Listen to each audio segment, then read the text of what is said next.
Okay dear friends, good morning.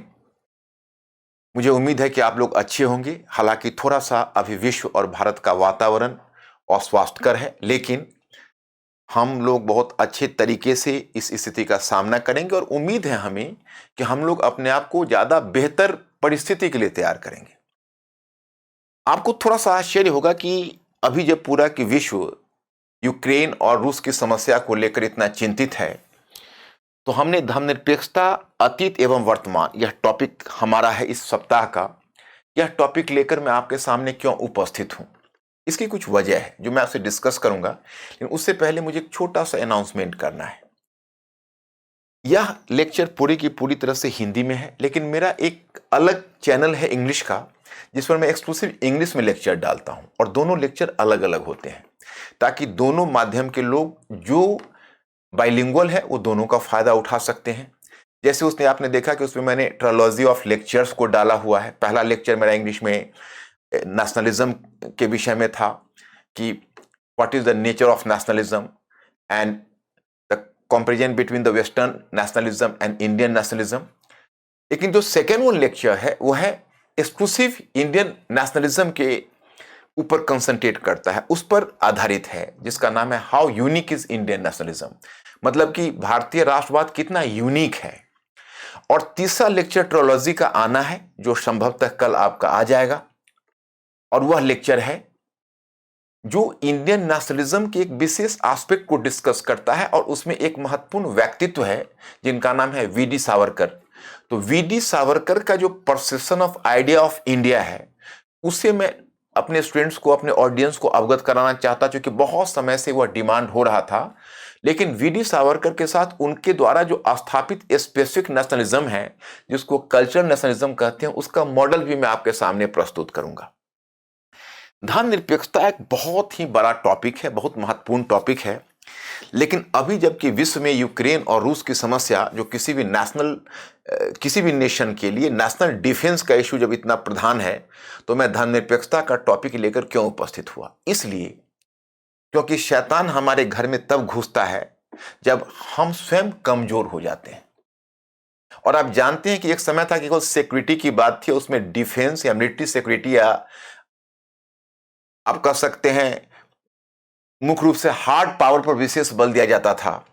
लेकिन आज के समय में हमारे एक्सटर्नल सिक्योरिटी हमारे लिए जितना इंपॉर्टेंट है, उससे कम इंटरनल सिक्योरिटी नहीं है।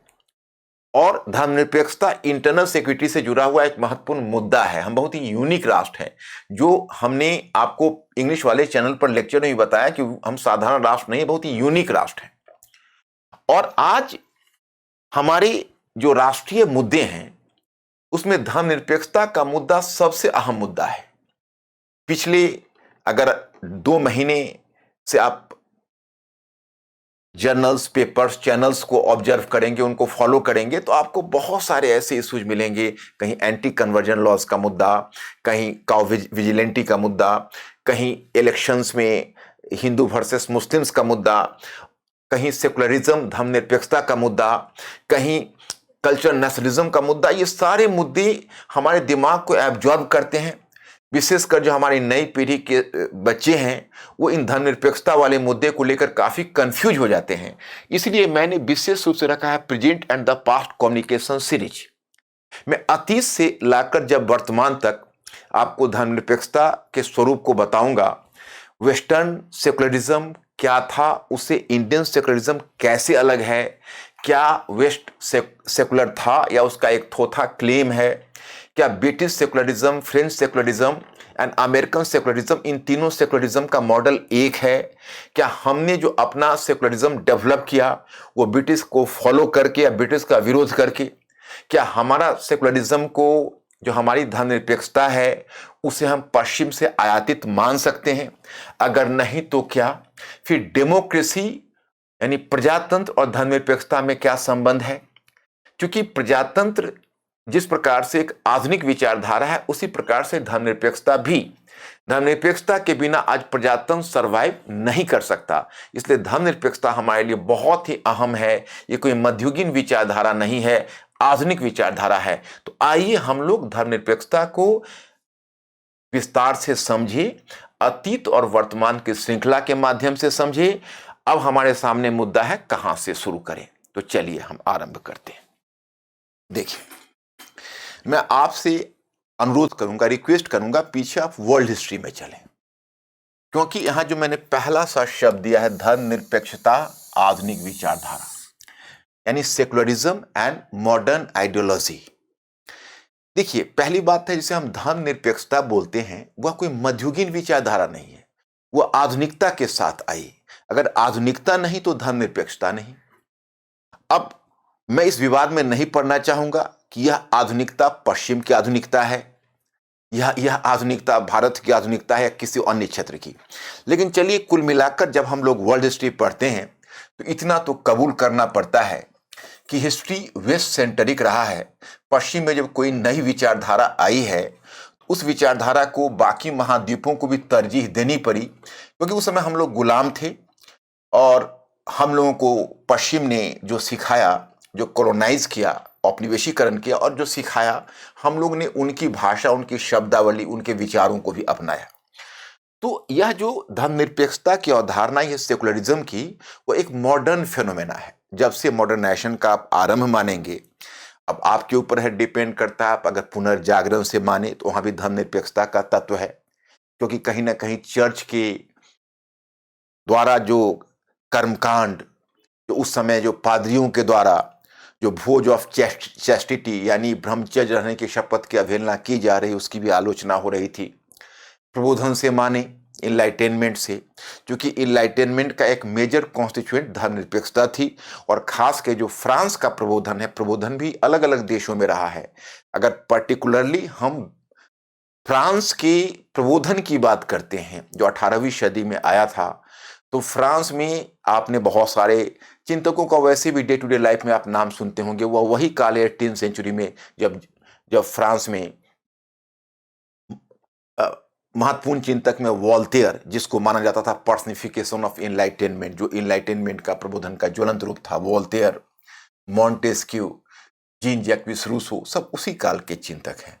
और इन्होंने चर्च पर जमकर हमला किया है। चर्च के अगेंस्ट में उसके कर्मकांड, उसके जो क्रूअल बिहेवियर है, जो क्रूर व्यवहार है, उसके विरोध में लिखा है। तो मतलब कुल मिलाकर जब यूरोप में आधुनिकता आई है, उसी के साथ धर्मनिरपेक्षता की विचारधारा आई है। दूसरा जो फैक्टर है, प्रजातांत्रिकरण की प्रक्रिया का आवश्यक अंग, deeply associated with the concept of democratisation. मतलब मैं आपको यह कहना चाहूंगा कि धर्मनिरपेक्षता को हम स्वतंत्र रूप से देखते हैं कि भाई भारत को धर्मनिरपेक्ष होना चाहिए, भारत को धर्मनिरपेक्ष नहीं होना चाहिए, अमुक देश धर्मनिरपेक्ष है, अमुक देश धर्मनिरपेक्ष नहीं है। पहले हम यह तो समझे कि धर्मनिरपेक्षता आवश्यक क्यों है, धर्मनिरपेक्षता आई कैसे, ये किन जरूरत को पूरा करने के लिए आई। तो आपने जब सुना कि जब क्रांति हुई तो आपने उसमें 3 नारे सुने। क्योंकि पश्चिम का है तो आप पश्चिम की भाषा में ही सुने, और वह है लिबर्टी, इक्वलिटी एंड फ्रेटर्निटी, मतलब स्वतंत्रता, समानता और बंधुत्व।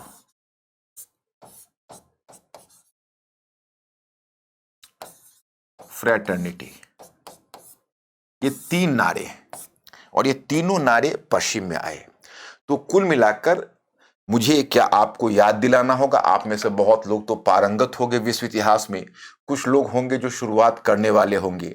उन सभी से मैं दरख्वास्त करूंगा, रिक्वेस्ट करूंगा कि वैसे भी आपको अंतर्राष्ट्रीय व्यवस्था, अंतर्राष्ट्रीय संबंधों की समझ या आपको किसी भी ह्यूमैनिटीज की समझ विकसित करनी है तो आप विश्व इतिहास और भारतीय इतिहास दोनों की संक्षिप्त जानकारी कंपल्सरीली ज्ञात करें, भले ही इतिहास आपका विषय रहा हो या ना रहा हो। यह आप महसूस करेंगे जैसे जैसे आपका जनरल स्टडीज के बाकी खंडों की तैयारी होगी तो आप इस बात को समझेंगे। जैसे देखिए, अब कहानी हम अमेरिकी क्रांति को ही लेते हैं। तो अमेरिकी क्रांति में एक अमेरिकी उपनिवेश था, 13 उपनिवेश थे। जैसे ब्रिटेन, तो ब्रिटेन ने दुनिया में अपने उपनिवेश स्थापित किए थे, तो उसी क्रम में ब्रिटेन ने अपने उपनिवेश अमेरिकी, जैसे अमेरिका तो उत्तरी अमेरिका तो एक महाद्वीप था, लेकिन उत्तरी अमेरिका के पूर्वी भाग में उत्तर से दक्षिण की तरफ उसने 13 उपनिवेश ब्रिटेन ने स्थापित किए थे। अधिकतर उन उपनिवेश में 2 तरह के लोग थे। एक तो वहां के देशी लोग थे, उनका हश्र तो बहुत ही बुरा हुआ। वहां की जो देशवासी थे, नेटिव्स थे, उनको रेड इंडियंस कहा गया। उन रेड इंडियंस को तो उन्होंने बड़े ही बेदर्दी से उनका औपनिवेशीकरण किया, उनको दबाया, सताया, उनकी संख्या भी कम हो गई। उनमें चेचक जैसी बीमारी फैलाई जिसमें 90% जनसंख्या नष्ट हो गई। लैटिन अमेरिका में जो अमेरिकन्स ने किया, उतनी अमेरिका वाले का भी एक्सपीरियंस अच्छा नहीं रहा। रेड इंडियंस के विरुद्ध कई तरह के अटैक हुए और उनको बहुत बुरी तरह से दबाया गया। लैटिन अमेरिका से थोड़ा कम, लेकिन उत्तरी अमेरिका के रेड इंडियंस उतने मीक और सबमिसिव भी नहीं। ठीक है, चलिए, जिनको हम अमेरिकी उपनिवेश कहते हैं या जिसको आप अमेरिकी स्वतंत्रता आंदोलन कहते हो, उससे ब्लैक लोगों को कोई लेना देना नहीं था। वह जो व्हाइट लोग थे, जो श्वेत लोग थे, जिन्होंने वहां उपनिवेश बनाए थे, उन्हीं श्वेत लोगों ने अपने उपनिवेश स्थापित किए थे और वही ब्रिटिश के अगेंस्ट में खड़ा हो रहे थे। ब्रिटिश के अगेंस्ट में जो लड़ रहे थे वे भी ब्रिटिश मूल के ही थे, व्हाइट्स ही थे, कोई ब्लैक नहीं थे। और उन्होंने लिबर्टी, इक्वलिटी एंड फ्रैटर्निटी का नारा दिया। तो मैं आपको बताना चाहता कि एक्चुअली धर्मनिरपेक्षता जिसे आप कहते हो, मतलब पहली बात तो मैं प्रजातांत्रिकरण शब्द का प्रयोग किया। अभी मैं विवाद में नहीं पढ़ना चाहूंगा, क्योंकि पश्चिम में जो प्रजातंत्र आया है वो किसी एक या दो दिन की कहानी नहीं है। एक लेक्चर में डेमोक्रेसी के विकास पर भी दूंगा, अतीत से लेकर वर्तमान तक, ताकि आप वर्तमान में डेमोक्रेसी की दिशा को समझ सके। ये मैं आपको एश्योर करता हूं इस बात के लिए। हाँ, मैं यहां पर अभी धर्मनिरपेक्षता की बात कर रहा हूं, तो प्रजातांत्रिकरण का तो 200 वर्षों का इतिहास है। लेकिन जब उन्होंने स्वतंत्रता, समानता, बंधुत्व जैसे नारे दिए तो प्रजातंत्र का बीज वही है।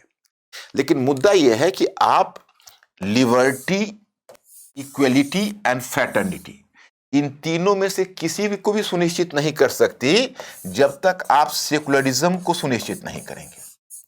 या उल्टा कह लें तो आपको मैं यही बता दूं कि आप अगर तीनों को सुरक्षित करेंगे तो सेकुलरिज्म ऑटोमेटिकली सुरक्षित हो जाएगा। क्योंकि देखिए, उनको परेशानी केवल, जैसे अमेरिकी लोग जो ब्रिटेन से भाग कर आए थे, उसमें कुछ लोग तो अपना भविष्य भी आजमाने आए थे, कुछ राजनीतिक कैदी के रूप में भी आए थे, जैसे अंडमान निकोबार भेजे जाते थे, उसी प्रकार से अमेरिकी महाद्वीप में ब्रिटिश लोग भेजते थे। लेकिन हाँ, उसमें कुछ ऐसे भी लोग थे, मैं आपको बताऊं, कि जो डर के, भाग के, घबरा के आए थे, क्योंकि अपनी सरकार से पीड़ित होकर स्टुअर्ट वंश के क्रूर शासन जो ब्रिटेन में था, जो वहां के प्रोटेस्टेंट, जिसको प्यूरिटन्स कहते हैं, उनको दबाते थे, तो वहां से डरकर भाग कर आए थे। तो ऐसे लोगों के लिए आजादी का मतलब केवल राजनीति की आजादी नहीं थी, धर्म की भी आजादी थी। जो कोई उसे अंतःकरण की स्वतंत्रता दे, अपने चुने हुए धर्म की उपासना, उसको प्रोफेस करने का, उसका पालन करने का, उसका क्रियान्वयन करने का, उसे अभिव्यक्त करने का पूरा अधिकार दे, तो उनके लिए स्वतंत्रता का मतलब केवल राजनीतिक स्वतंत्रता ही नहीं थी, धार्मिक स्वतंत्रता भी उतनी महत्वपूर्ण थी। क्योंकि जितने वो राजनीतिक सत्ता से पीड़ित थे, उसे कम धार्मिक सत्ता से पीड़ित नहीं थे। तो कुल मिलाकर आपके स्वतंत्रता, समानता, जो बंधुत्व है या बिरादरी, उसका एजेंडा तब तक पूरा नहीं होता जब तक आप धर्मनिरपेक्षता की बात नहीं करते। तो यह बात अब हम लोगों में तय हो गई। दो बातें हम कंक्लूड कर रहे हैं। एक, कि सेकुलरिज्म एक मॉडर्न अवधारणा है, आधुनिक विचारधारा है, ओके। और दूसरा, यह जो सेकुलरिज्म है, जो धर्मनिरपेक्षता है, वह धर्मनिरपेक्षता प्रजातांत्रिकरण के साथ है। आपका प्रजातांत्रिकरण का कार्य पूरा ही नहीं हो सकता। आप जिस प्रतिनिधित्वात्मक सरकार को बनाना चाहते हो, सरकार तब तक नहीं आएगी जब तक लोगों को आप धार्मिक आजादी नहीं दोगे। और धार्मिक आजादी नहीं मिलेगी तो व्यक्तिगत आजादी तो मिल ही नहीं सकती, समानता तो स्थापित ही नहीं हो सकता। किसी को कहोगे तुम उपासना कर सकते हो, दूसरे को कहोगे तुम नहीं कर सकते हो। या किसी पर आप यह थोपोगे कि नहीं, आप रोमन कैथोलिक की उपासना करोगे, आप प्रोटेस्टेंट की उपासना नहीं करोगे, या आप इस धर्म की उपासना नहीं करोगे, आप उस धर्म की उपासना करोगे, तो फिर तो उसको, उसकी व्यक्तिगत आजादी कहाँ रह गई, उसके साथ समानता कैसे रह गई। आप प्रोटेस्टेंट हो और किसी रोमन कैथोलिक को दबाव डालकर आप जबरन प्रोटेस्टेंट बनाते हो, तो उसमें समानता फिर कहाँ रही, ना स्वतंत्रता रही, ना समानता रही। और जब ये दोनों नहीं रहेगी तो बंधुत्व कैसे रहेगा। तो कुल मिलाकर यह बात तय हुई कि पहले सेकुलरिज्म लग्जरी नहीं है किसी समाज का।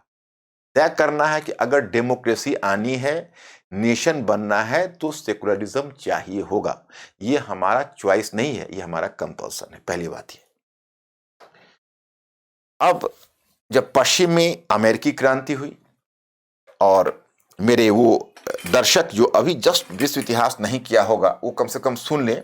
मैं फाउंडेशनल बातें इसमें कोई मैं बहुत टेक्निकल बातें नहीं बता रहा हूं कि आपको समझने में परेशानी होगी। मतलब अमेरिकी क्रांति 1776 में शुरू हुई और 1789 तक जाकर कंक्लूड हुआ, जब अमेरिका एक संयुक्त राज्य अमेरिका जब कहलाया, यूनाइटेड स्टेट्स ऑफ अमेरिका बना। उसने फिलाडेल्फिया में एक नए कॉन्स्टिट्यूशन को एडॉप्ट करके अपने नेशन बिल्डिंग का काम पूरा कर लिया। लेकिन वही 1789 का वर्ष काफी इवेंटफुल ईयर सिद्ध हुआ, क्योंकि उसी वर्ष में फ्रांस में क्रांति हो गई। फ्रांस के जो ऑटोक्रेटिक, जिसको निरंकुश वहां का राजतंत्र था, ऑटोक्रेटिक मोनार्की थी, उसके अगेंस्ट में फ्रेंच रेवोल्यूशन यानी फ्रांस की क्रांति घटित हुई। अब फ्रांस की क्रांति हुई तो दोनों में बहुत सारी समानताएं हैं, अमेरिकी क्रांति और फ्रांस की क्रांति में। दोनों मध्यवर्गीय क्रांति मिडिल क्लास मूवमेंट है। दोनों में एक प्रकार का वैचारिक आदान प्रदान भी हुआ। क्योंकि अमेरिकी क्रांति हुई तो उसमें फ्रांस ने हिस्सा लिया था, फ्रांस के सोल्जर्स गए थे, तो वहां से आए थे, नए विचारों से इन्फेक्टेड होकर आए और फिर उन्होंने फ्रांस में भी क्रांति में भूमिका निभा दी। तो दोनों के बीच एक प्रकार का दोनों का प्रेरक प्रबोधन का विचार रहा है जो 18वीं सेंचुरी के यूरोप में आया है। उसने अमेरिकन चिंतकों को भी प्रभावित किया और फ्रांसीसी चिंतकों को। तो दोनों के बीच एक प्रकार की कनेक्टिविटी बनी हुई है।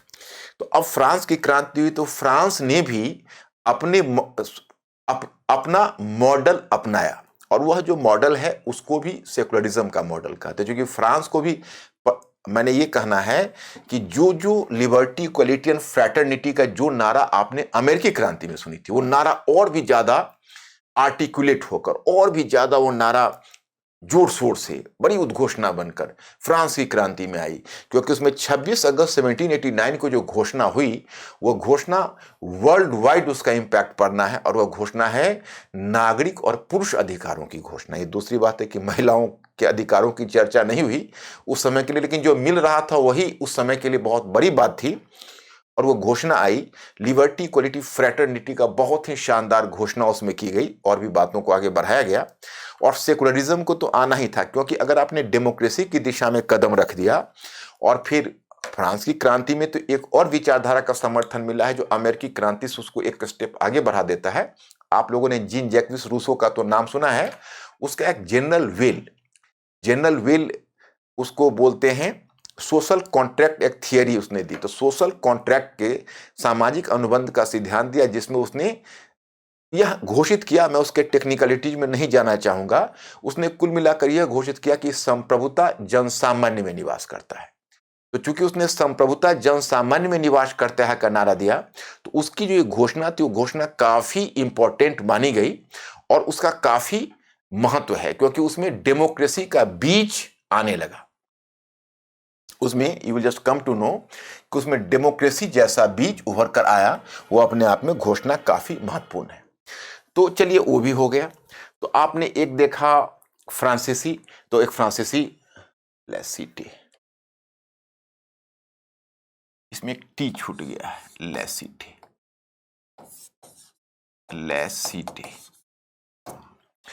और तीसरा है ब्रिटिश मॉडल। तो ब्रिटेन तो एक बड़ा ही अजीब तरह का नेशन है। ब्रिटेन में तो कब डेमोक्रेसी आई आपको पता नहीं चलेगा। आप देखते देखते रहोगे, देखोगे 3 व्यवस्था ब्रिटेन में एक के बाद दूसरी आती गई। पहली व्यवस्था को बोलते हैं, वहां कुलीन तंत्र था। पहली कुलीन तंत्र जब सामंतवाद था, कुलीन तंत्र से आया राजतंत्र, और राजतंत्र के बाद तब आया प्रजातंत्र। तो इसने 3 लंबी यात्राएं की।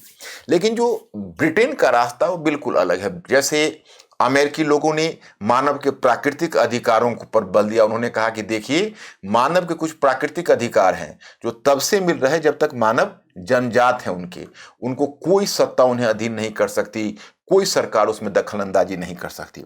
जो फ्रांसीसी लोग थे, उन्होंने राजतंत्र के अगेंस्ट में जन संप्रभुता की घोषणा की कि स्वतंत्रता जन सामान्य में निवास करती है। इन ब्रिटिश लोगों की अजीब स्थिति है। ब्रिटिश लोग पार्लियामेंट को बहुत महत्वपूर्ण मानते हैं। वो मानते हैं कि जनता की जो प्रतिनिधित्वक संस्था पार्लियामेंट है वो ऑल रैशनल है, उससे बड़ा कोई नहीं है। उसको उन्होंने इतना अनलिमिटेड पावर दिया हुआ है कि thanks to Britain and British parliament, कि उस पावर का वैसा मिसयूज नहीं किया। अगर कोई दूसरा देश होता तो पार्लियामेंट क्या कर बैठता। साधारण बहुमत से वो कुछ भी कर सकता है। एक समय था जो कहा जाता था कि ब्रिटिश पार्लियामेंट कुछ भी कर सकती है सिवा पुरुष को महिला और महिला को पुरुष बनाने के। तो अब जाहिर है कि ब्रिटेन ने भी अपना रास्ता चुना, धर्म से इसने भी संबंध स्थापित किया। देखो, मध्यकाल से आप आधुनिक काल में आ रहे हो, तो आपको आने के क्रम में आपको धर्म से डील करना पड़ेगा। अब डील इसलिए करना पड़ेगा कि आपके पूरे मध्यकाल में धर्म एक समस्या रही है। जैसे अमेरिकी लोगों के लिए धर्म समस्या रही थी कि अमेरिकी लोग स्वयं ब्रिटेन से धर्म के द्वारा प्रताड़ित होकर आए थे, प्यूरिटन्स थे, और प्यूरिटन्स होने के नाते रोमन कैथोलिक प्यूरिटन्स कहते हैं, जो प्रोटेस्टेंट एक शाखा है, उसी प्रोटेस्टेंट की एक शाखा है प्यूरिटन्स। तो वो प्यूरिटन्स थे, तो वो आए, और जब यहाँ आए तो उन्होंने अपना अलग एक वजूद कायम किया और फिर अपने धर्म को अपने ढंग से परिभाषित किया। तो इसके लिए इन्होंने जो फार्मूला अपनाया है, देखो इसको हमने एक उदाहरण के तौर पर दिया है। देखो, जो धर्मनिरपेक्षता है, वो धर्मनिरपेक्षता किसी भी समाज के अनुकूल होती है। मैं इसलिए आपको बता रहा, क्योंकि जब भारत की बात होती है तो सीधे तौर पर कह दिया जाता है कि अरे ये पश्चिम की नकल है, या धर्मनिरपेक्षता पश्चिम से उधार लिया गया है।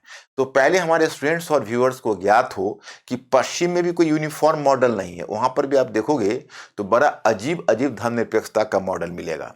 तो इसी क्रम में मैं आपको बताना चाहूंगा कि ये वॉल ऑफ सेपरेशन की जो थियरी है, यह वहां टॉमस जेफरसन जो प्रेसिडेंट था, थर्ड प्रेसिडेंट था, तो टॉमस जेफरसन ने वहां पर तो अमेरिकी क्रांति के साथ और संविधान बना था, तो लोगों को अंतःकरण की, बल्कि ये पहला देश था जिसने मौलिक अधिकार स्वतंत्रता के रूप में और लिखित संविधान में दिया।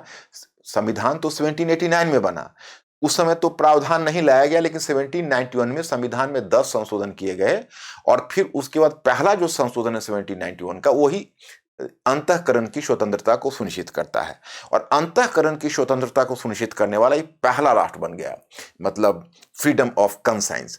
तो ये इस तरह से अमेरिका बनता है। तो अब वहां फर्क यह है कि देखो, राज्य का कहना है कि भाई धर्म तुम्हारा डोमेन अलग है, हम तुम्हारे डोमेन में कोई हस्तक्षेप नहीं कर रहे, तुम अपना, लेकिन हाँ, धर्म को भी वो आश्वासन देता है कि राज्य भी आपके डोमेन में हस्तक्षेप नहीं करेगा। मतलब कि राज्य के लिए राज्य है, मतलब, और धर्म का डोमेन अलग है, राज्य का डोमेन अलग है। राज्य और धर्म दोनों एक दूसरे में हस्तक्षेप नहीं कर सकता। तो यही है इसका सिद्धांत, उसको कहते हैं वॉल ऑफ सेपरेशन। लेकिन हाँ, एक बात है, अमेरिकी समाज भी कुछ न कुछ मल्टी कल्चरलिस्ट समाज है, बहुत सांस्कृतिक समाज है, उसमें अलग अलग धर्म के लोग भी रह रहे हैं।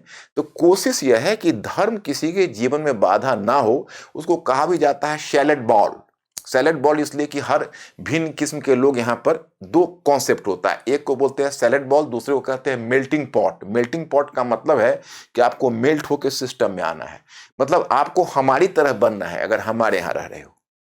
और सैलेड बॉल का मतलब है कि देखो, यहाँ पर बहुत लोग हैं, सभी अपने अपने तरीके से रहो, लेकिन व्यक्तिगत जीवन में कोई दखलंदाजी नहीं होगी, लेकिन जो फंडामेंटल हमारे कुछ स्टेट के रूल्स है उनका पालन करना होगा।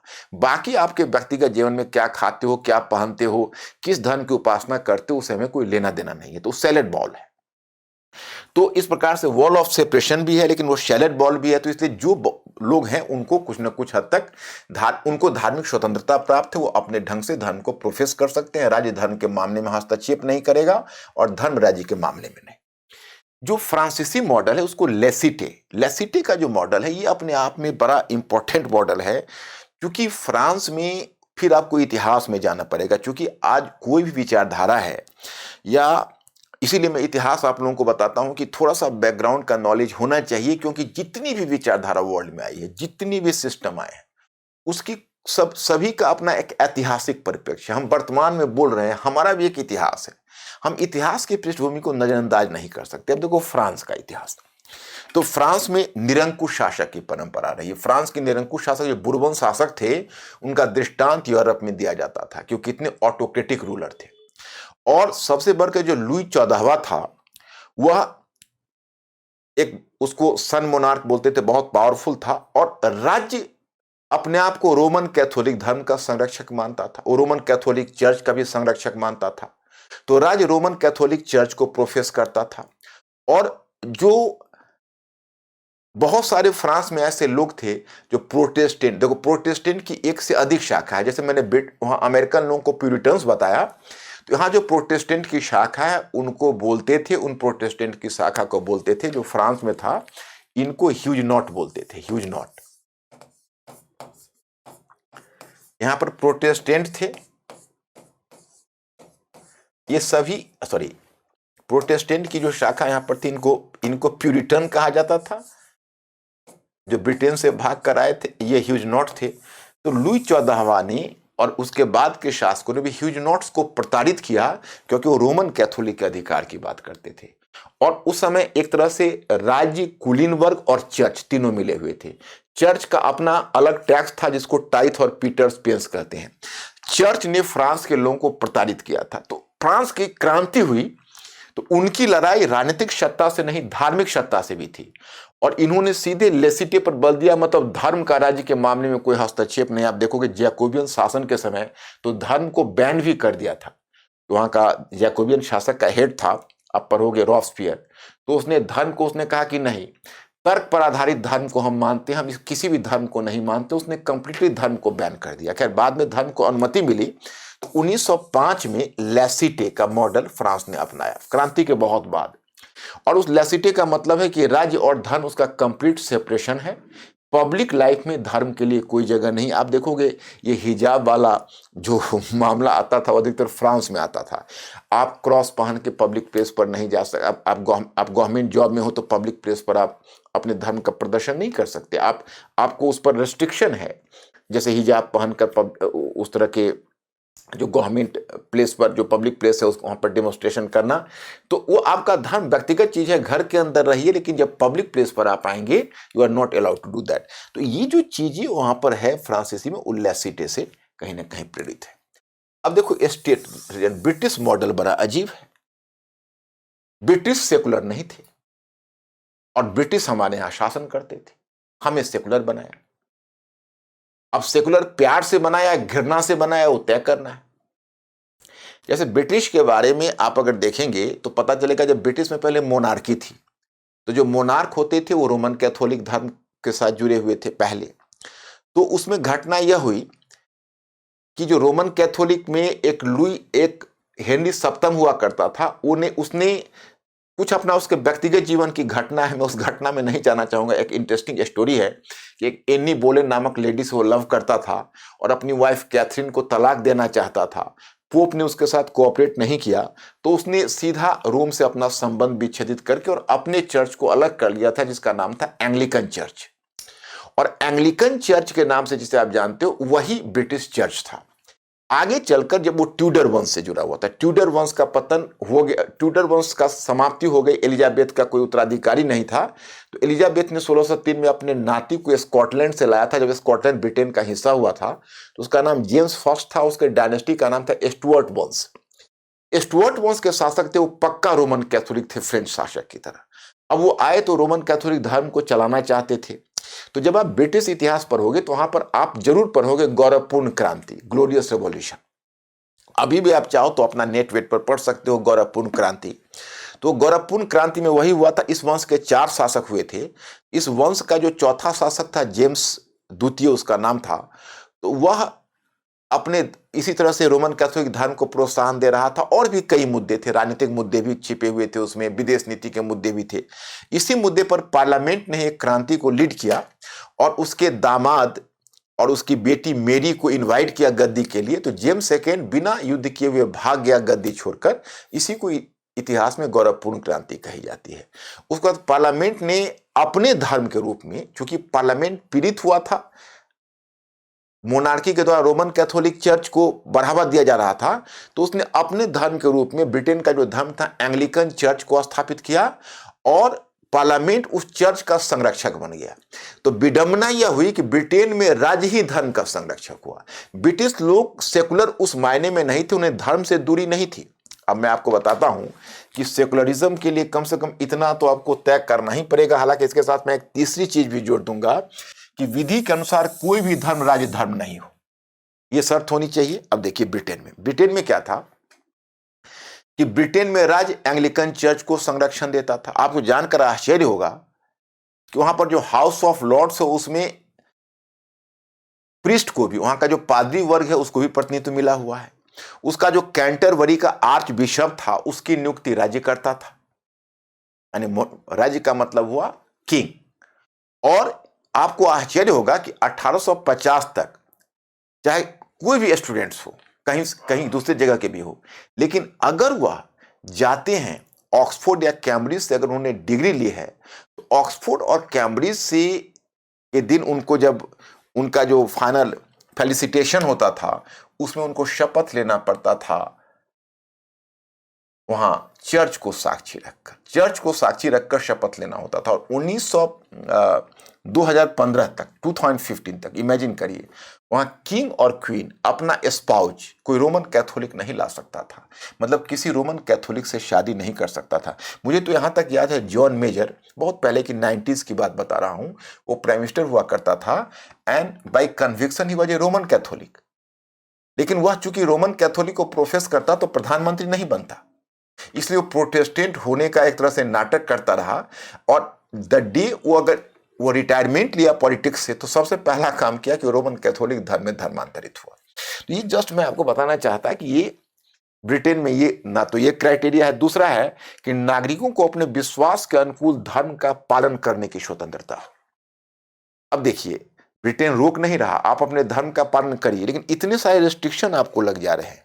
जैसे स्टेट एक तरह से नेचुरली फॉलो कर रहा है, अब उनके जो रूल्स हैं वो उनके एंग्लिकन चर्च के आधार पर बने हुए, रोमन कैथोलिक वाले हो, यहूदी हो, जो भी हो, वो उसी रूल्स के तले काम करें। तो उनके लिए कोई स्पेशल कंसिडरेशन उनका नहीं है, कोई प्रोमिसेस नहीं है उनके लिए।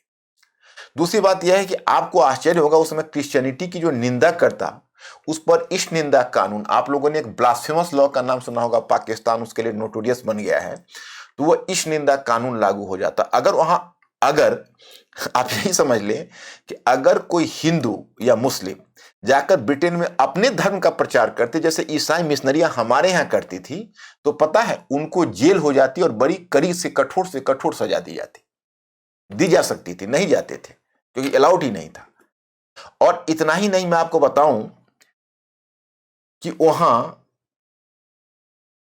रोमन मतलब ये एंग्लिकन चर्च को छोड़कर कोई भी दूसरे को वह सुविधा ही नहीं प्रदान की जाती कि वहां पनप सके। तो मतलब कुल मिलाकर उनका जो अपना धर्म है, धर्म से राज्य का ऐसा जुड़ाव था और पार्लियामेंट का रोल था। बेसिकली ब्रिटिश लोगों का अपना एक अलग तरीका है, वो पार्लियामेंट में ही सब कुछ विश्वास प्रकट करते हैं। वो मानते हैं कि पार्लियामेंट जो कर रहा है वो अच्छा कर रहा है, पार्लियामेंट तो गलत कर ही नहीं सकता। तो उन लोगों का अपना धर्म का परसेप्शन है। अब चलिए, अब इसमें तीसरी चीज भी अगर आप जोड़ सकते हैं, वो तीसरी चीज यह है कि अपने विश्वास के अनुकूल धर्म का पालन करने की स्वतंत्रता हो और धार्मिक आधार पर भेदभाव नहीं हो। धार्मिक आधार पर सरकारी नियुक्ति में भेदभाव नहीं हो। आधार पर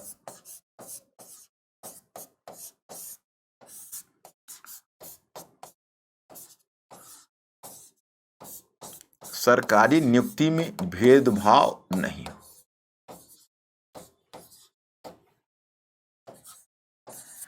अब आप बताइए कि ब्रिटेन क्या इस क्राइटेरिया पर क्वालिफाई करेगा? नहीं। जब आपने किंग को अलाउ नहीं किया हुआ है कि दूसरे किसी धर्म से व्यक्ति वो किंग बने, आप जो ऑक्सफोर्ड और कैम्ब्रिज वालों से शपथ ग्रहण करवाते हो, तो क्या आप दूसरे धर्म के लोगों को किसी बड़े पद पर अलाउ करोगे? नहीं ना। तो आप किस आधार पर धर्मनिरपेक्ष हो? मतलब आप कुल मिलाकर सेकुलर नहीं हो।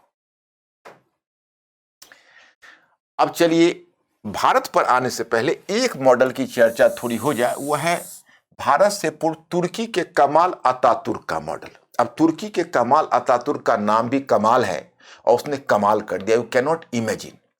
आज के इस्लामी जगत के लिए एक बहुत बड़ी सीख है। अब आप यही देखें उसने क्या किया। वह था एक सैनिक जनरल, फर्स्ट वर्ल्ड वॉर में ऑटोमन साम्राज्य एक समय था कि यूरोप का मरीज था, और कोई इस्लामी राज्य हो, इस्लामी राज्य ही नहीं था, वो इस्लामी जगत का मुखिया था, वह इस्लामी जगत का खलीफा था, वहां का शासक। तो अब आप you can very well imagine that कि वहां पर क्या स्थिति है कि वहां धीरे धीरे बहुत सारे अलग अलग पूर्वी यूरोप में जो अलग अलग नस्ल समूह के लोग थे, नस्लीय समूह के जो क्रिश्चियंस थे अपने धर्म से, वह विद्रोह करते गए, स्वतंत्रता लेते गए, और ऑटोमन साम्राज्य टुकड़ों टुकड़ों में बढ़ता गया। जब फर्स्ट वर्ल्ड वॉर हार गया तो ऐसा लगा प्रथम विश्व युद्ध हारने के बाद कि अब यूरोपीय शक्तियां आपस में मिलकर उसे बांट लेंगे और अब वो कुछ बच नहीं जाएगा। उस समय वो सैनिक जनरल मुस्तफ़ा कमाल पाशा पश्चिमी शक्तियों के अगेंस्ट में खड़ा हुआ और उनकी जो लोजान की गुप्त संधि थी उसको, सेबड़े की जो संधि थी उसको बदलने के लिए विवश किया और लोजान की संधि उसके साथ की और तुर्की को बचा लिया और जो तुर्की बचा हुआ था उसके आधुनिकीकरण और राष्ट्र बनाने की प्रक्रिया शुरू की। ये इतना ही इंपॉर्टेंट है कि तुर्की से जुड़ा हुआ मुद्दा ही अपने यहाँ खिलाफत मूवमेंट था, इसलिए उस मुद्दा को हम सभी लोग जानते ही हैं, उसमें तो कोई डाउट नहीं है। तो अब देखिए उसमें अतातुर्क ये निष्कर्ष पर पहुंचा कि अगर तुर्की का उद्धार होना है तो उसको इस्लाम से कनेक्टिविटी तोड़नी होगी।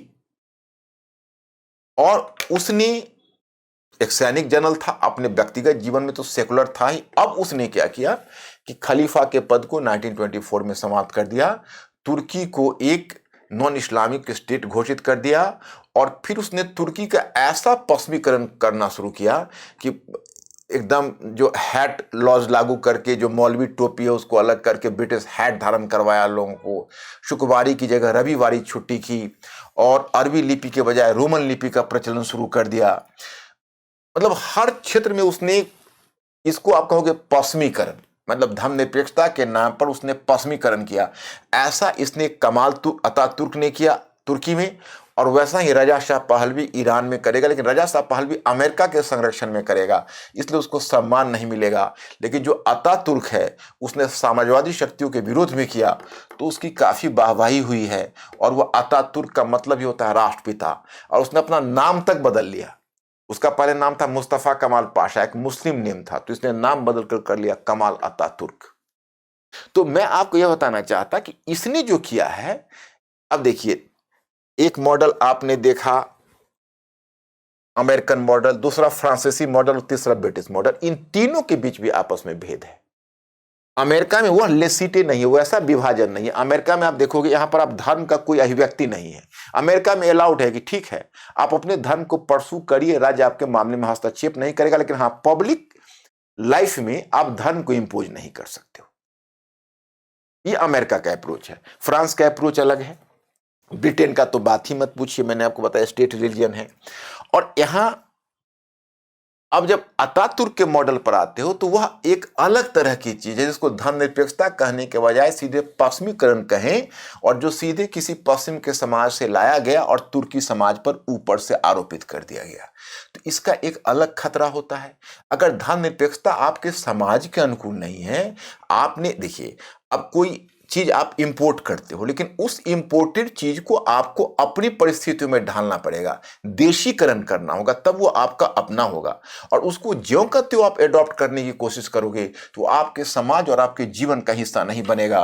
तो जो कमाल अतातुर्क ने किया वो पश्चिमीकरण था, वो तुर्की समाज के अनुकूल नहीं था। इसलिए आज देखिए तुर्की में क्या नजारा है, वही उसका आप लोग अब न्यूज़पेपर में पढ़ते होंगे, या वहाँ का जो पहले तो प्राइम मिनिस्टर बना था फिर प्रेसिडेंट हुआ, जो रिसेप तैयप एर्दोगन है, उसने फिर इस्लामीकरण की नीति, तुर्की आज एक बड़ा प्रचंड इस्लामी देश के रूप में अपने आप की अपनी पहचान बना रहा है और इस्लामी जगत का मुखिया होने का ख्वाब देख रहा है एर्दोगन। और इतना ही नहीं, मैं आपको बताऊं कि हाजिया सोफिया मॉस्क का विवाद आपने सुना होगा पिछले साल से पिछले साल, जिसको कमाल अतातुर्क ने उस मस्जिद को एक अंतर्राष्ट्रीय म्यूजियम बना दिया था, फिर ये सरकार ने उसको दोबारा मस्जिद के रूप में ढाला है। तो अगर धर्मनिरपेक्षता आपके मिट्टी में जड़ नहीं जमा रही है तो फिर उसको आपका समाज स्वीकृत नहीं करेगा। आज तुर्की में दोबारा जो रिलीजियस अपसर्ज है, जो दोबारा एक बार फिर इस्लामिक फंडामेंटलिज्म री इमर्ज कर रहा है, वो कहीं ना कहीं उस इन जो फोर्स्ड वेस्टर्नाइजेशन है उसके अगेंस्ट में रिएक्शन भी है। तो वो एक दूसरे तरह का मॉडल है जो कमाल अतातुर्क देता है। अब हम आते हैं भारत के मॉडल पर। तो भारत के मॉडल पर ऐतिहासिक पृष्ठभूमि, जैसे धर्मनिरपेक्षता की नीति को अपनाने से पहले या उसकी चर्चा करने से पहले, अब मैं आपको बताना चाहूंगा कि पहले इन मॉडल को हम यह देखें कि भारत किस रूप में विशेष था।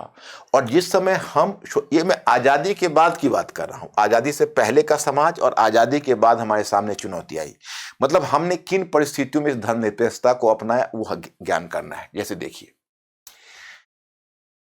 ऐतिहासिक पृष्ठभूमि में देखेंगे कि भारत में राज्य एवं धर्म के बीच अलग प्रकार का संबंध। जैसे आप पूरे एंशिएंट हिस्ट्री में आप देखें, एंशिएंट हिस्ट्री में प्राचीन भारत में आपको कहीं भी किसी भी शासक को धर्म को प्रताड़ित, धर्म के नाम पर उत्पीड़ित करने का कोई दृष्टांत नहीं मिलेगा। क्या मिलेगा?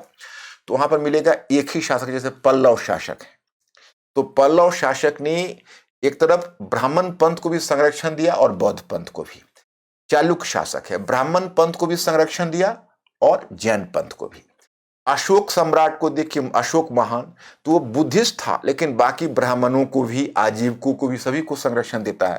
तो यहाँ पर धर्म के नाम पर उसी प्रकार से लोग यहाँ पर कितनी बोलने की आजादी थी धर्म के मामले में कि महात्मा बुद्ध उस समय कहने का साहस करते हैं कि ना आत्मा है और ना परमात्मा, ऐसा कोई चिंतक पश्चिम में नहीं बोल सकता था।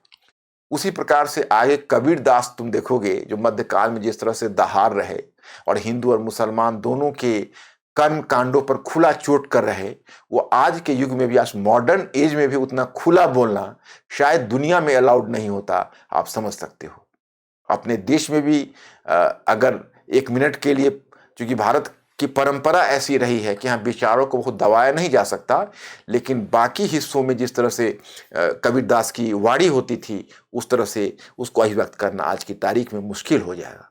ये हमारे यहाँ एक अलग धर्म की परंपरा रही। तो हम पश्चिम में क्या था, हमारे यहाँ धर्म से हमें परेशानी वैसी नहीं थी।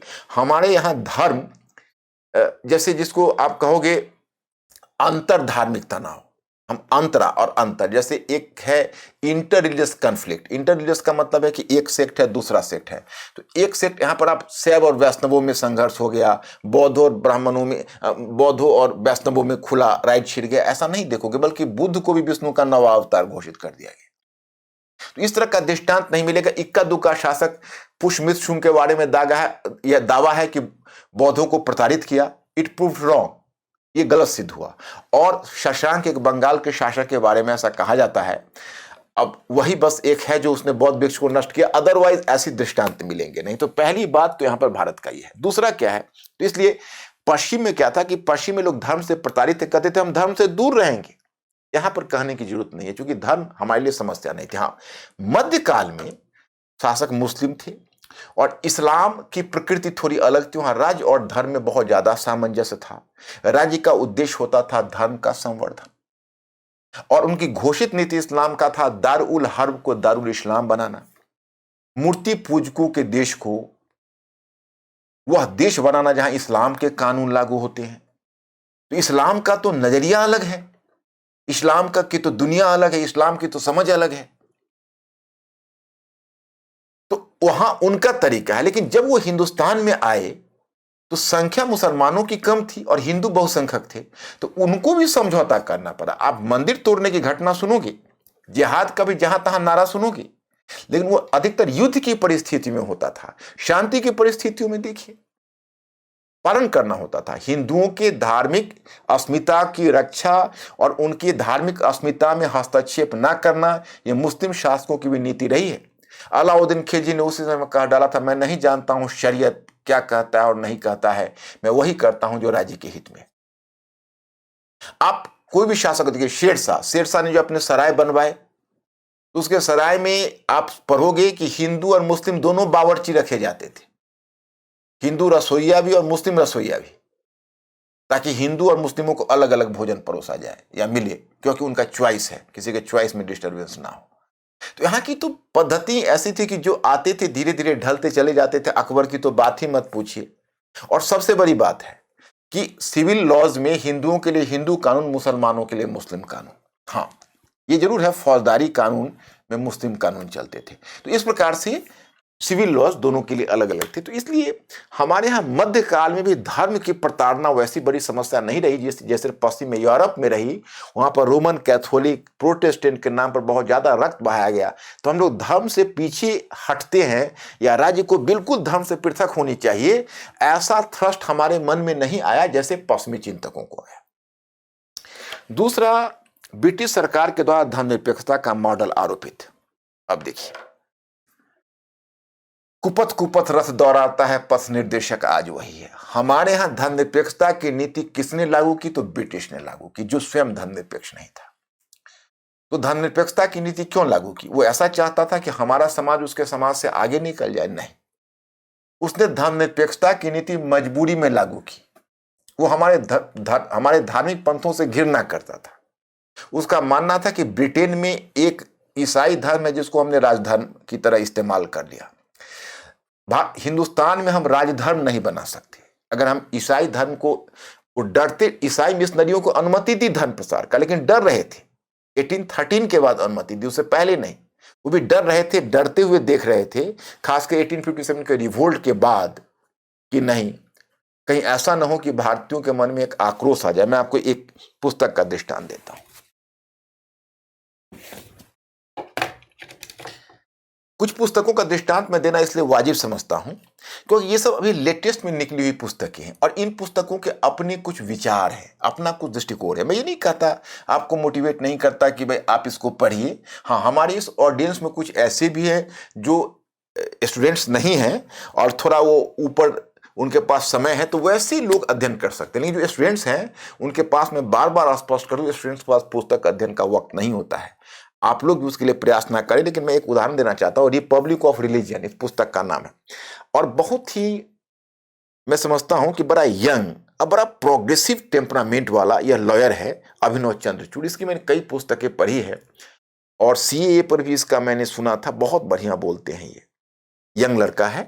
और इसने, अभिनव चंद्रचूड़ ने the rise and fall of colonial secularism में इसने बखिया उधेरी है ब्रिटिश की जमकर। इस पुस्तक में, पूरे पुस्तक में ब्रिटिश की बखिया उधेरी गई है कि यूनिफॉर्म सिविल लॉ इंडिया में क्यों लागू नहीं हुआ, ब्रिटिश ने क्यों यहाँ पर धर्मनिरपेक्षता की नीति लागू की, और यह भी सिद्ध किया है कि हमारे यहाँ जो ब्रिटिश ने जो नीति लागू की वो नहीं है। जो धर्मनिरपेक्षता ब्रिटिश ने हमारे यहां स्थापित करने की कोशिश की स्वतंत्रता के शीघ्र बाद, बल्कि स्वतंत्रता से पहले ही उसके विरुद्ध प्रतिक्रिया शुरू हो गई थी। और हमने जो मॉडल इस्टेब्लिश किया है, न ब्रिटिश मॉडल नहीं है वो, और न हमारा अमेरिकन और फ्रेंच का मॉडल है। मतलब ऐसा कहना कि हमारा पश्चिम से आयातित है, वो बात रही नहीं। और इसलिए हमारी धर्मनिरपेक्षता पर कई बार ऐसे प्रश्न चिन्ह लग जाते हैं कि पता नहीं हमारी धर्मनिरपेक्षता की कसौटी पर खड़ी भी होगी या नहीं, उस पर भी हम देखते हैं। क्योंकि देखो, अभी जो हो रहा उसका एक लंबा इतिहास है।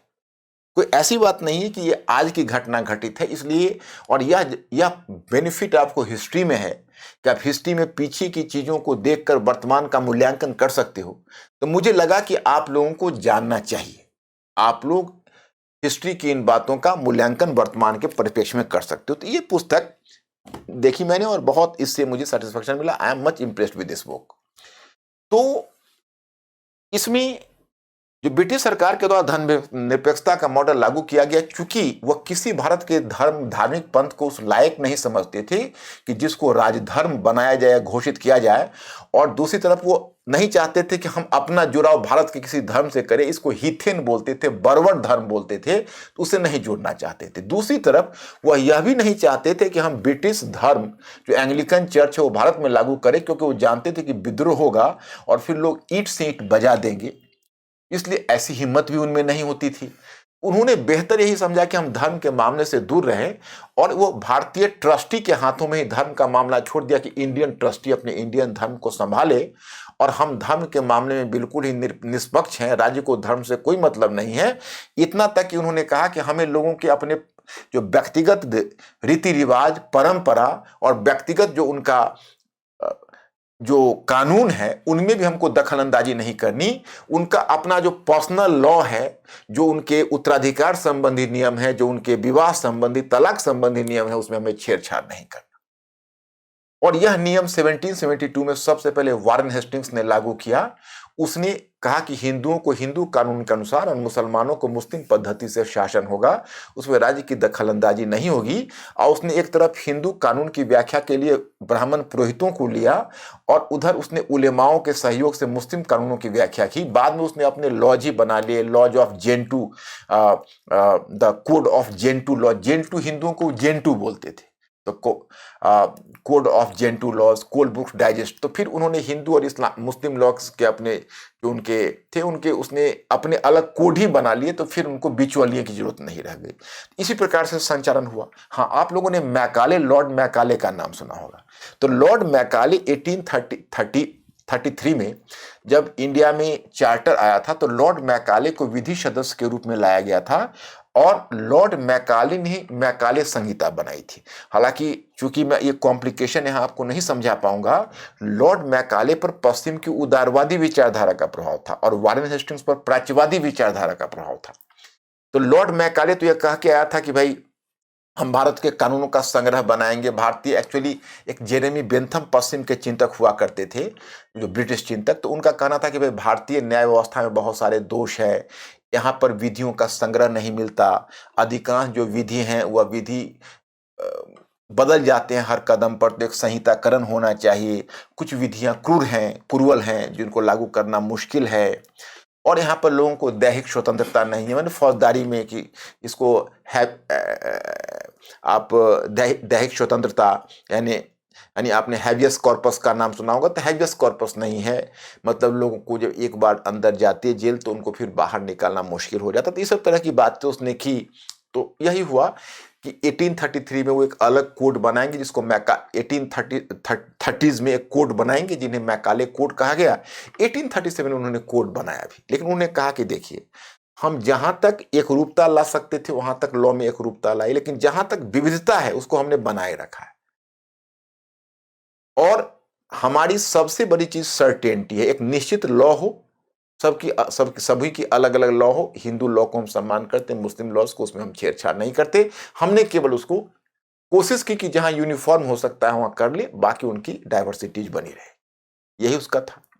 जब 1858 में महारानी विक्टोरिया की उद्घोषणा आई थी 1857 के महाविद्रोह के बाद, तो उसने भारतीयों को आश्वासन दिया कि आपके धर्म के मामले में छेड़छाड़ नहीं होगी, आप बिल्कुल ही अपने धर्म, अपने रीति रिवाज का अपने तरीके से पालन करो।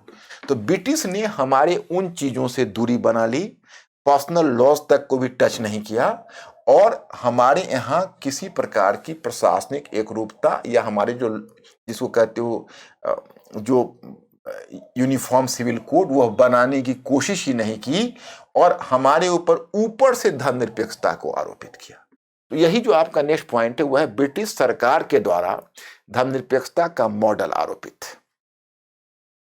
लेकिन मैं आपको बताऊं कि अभिनव चंद्रचूड़, जिनका मैंने दृष्टांत दिया, उन्होंने इस बात को भी स्पष्ट किया, परंतु इस बात की प्रतिक्रिया भारतीय नेताओं में होनी शुरू हो गई। उनको ऐसा लगा कि ब्रिटिश हमें हीन समझते हैं।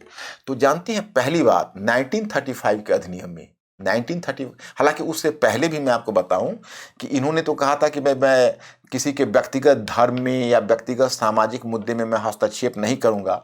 लेकिन जब 1915 में मदन मोहन मालवीय ने पहल की और हिंदुओं के लिए जब उसने बनारस हिंदू यूनिवर्सिटी की स्थापना की, तो सरकार भी उसका ट्रस्टी बनी और सरकार ने भी उसका सहयोग किया।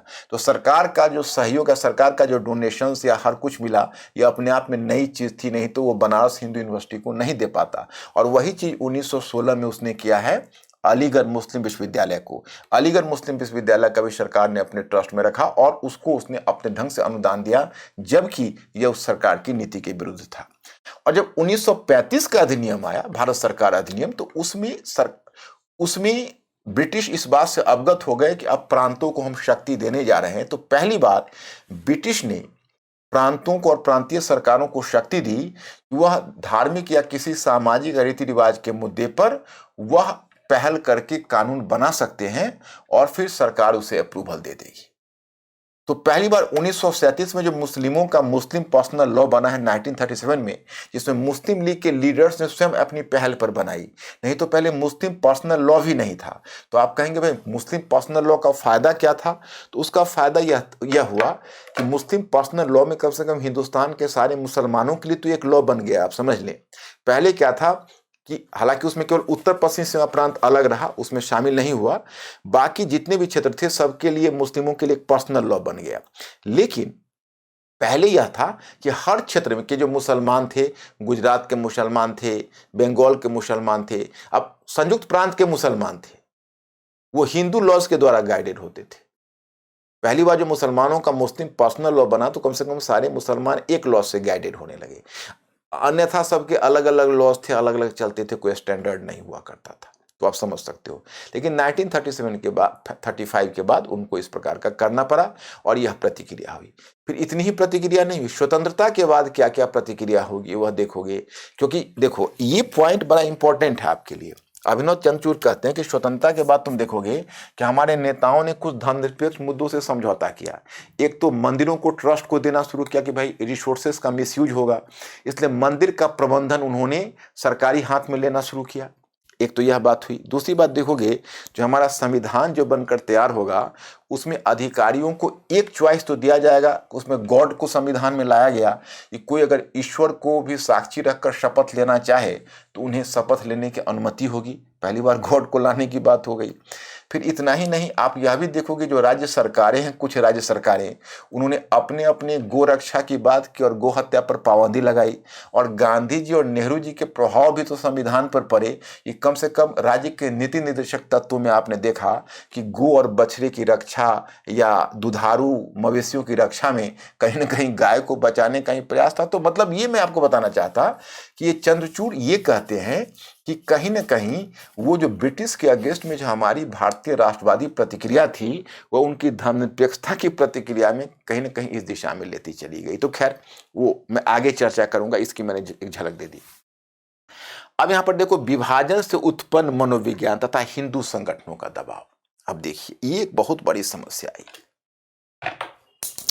ये समस्या क्या है कि एक तो विभाजन ही एक दुखद घटना थी, विभाजन घटित हो गई। जैसे कई बार क्या है कि आप अपने डे टू डे लाइफ में देखोगे, आप किसी की पैरोकारी कर रहे हो, एक खास जीवन जीने की पैरोकारी कर रहे हो, तभी कोई घटना ऐसी घटित हो जाती है तो आपका विरोधी पक्ष जो पहले भी आपका नीति का आलोचक था वो कुछ ज्यादा ही आलोचक बन जाता है। तो यही बात घटित हुई, जो कांग्रेस पर तो पहले से भी प्रहार हो रहा था, अब जब विभाजन हो गया तो अब जो सरकार बन रही है, संविधान सभा बैठी हुई है, संविधान बन रहा है, तो अब बहुत सारे मेंबर्स उसमें, अब दो तरह की बातें आई। अब कुछ मेंबर्स ऐसे थे जो धर्मनिरपेक्षता के प्रति काफी उत्साहित थे। तो एक केटी शाह मेंबर थे, तो उन्होंने कहा कि बेहतर है कि हम लोग संविधान की प्रस्तावना में सीधा धर्मनिरपेक्षता शब्द को डालें। तो उसमें बहुत सारे नेता ठिठक गए। डॉक्टर अंबेडकर ने भी कहा नहीं, उसमें डालने की आवश्यकता नहीं है, क्योंकि देखो हम लोग धर्मनिरपेक्षता की बात तो करते हैं, प्रोविजंस तो लाते हैं, आर्टिकल्स में हमने बहुत सारे लिए हैं जिसका दृष्टांत आप देखोगे, लेकिन हमारा समाज में धर्म का इतना ज्यादा प्रभाव था, इतना गहरा प्रभाव था हमारे समाज में धर्म का, कि जब धर्मनिरपेक्षता लिखने की बात होती तो हाथ कप आ जाता कि पता नहीं हमारा समाज उस धर्मनिरपेक्षता को स्वीकार करेगा या नहीं, क्योंकि वो धर्मनिरपेक्षता ही अपने आप में कपकपा देने वाली चीज थी। क्योंकि हमारा समाज बेसिकली एंशिएंट टाइम से लेकर और विशेषकर विदेशी लेखकों ने तो हमारी पहचान ही समाज की धर्म के साथ की थी, तो यहाँ पर धर्म का प्रभाव कुछ ज्यादा था।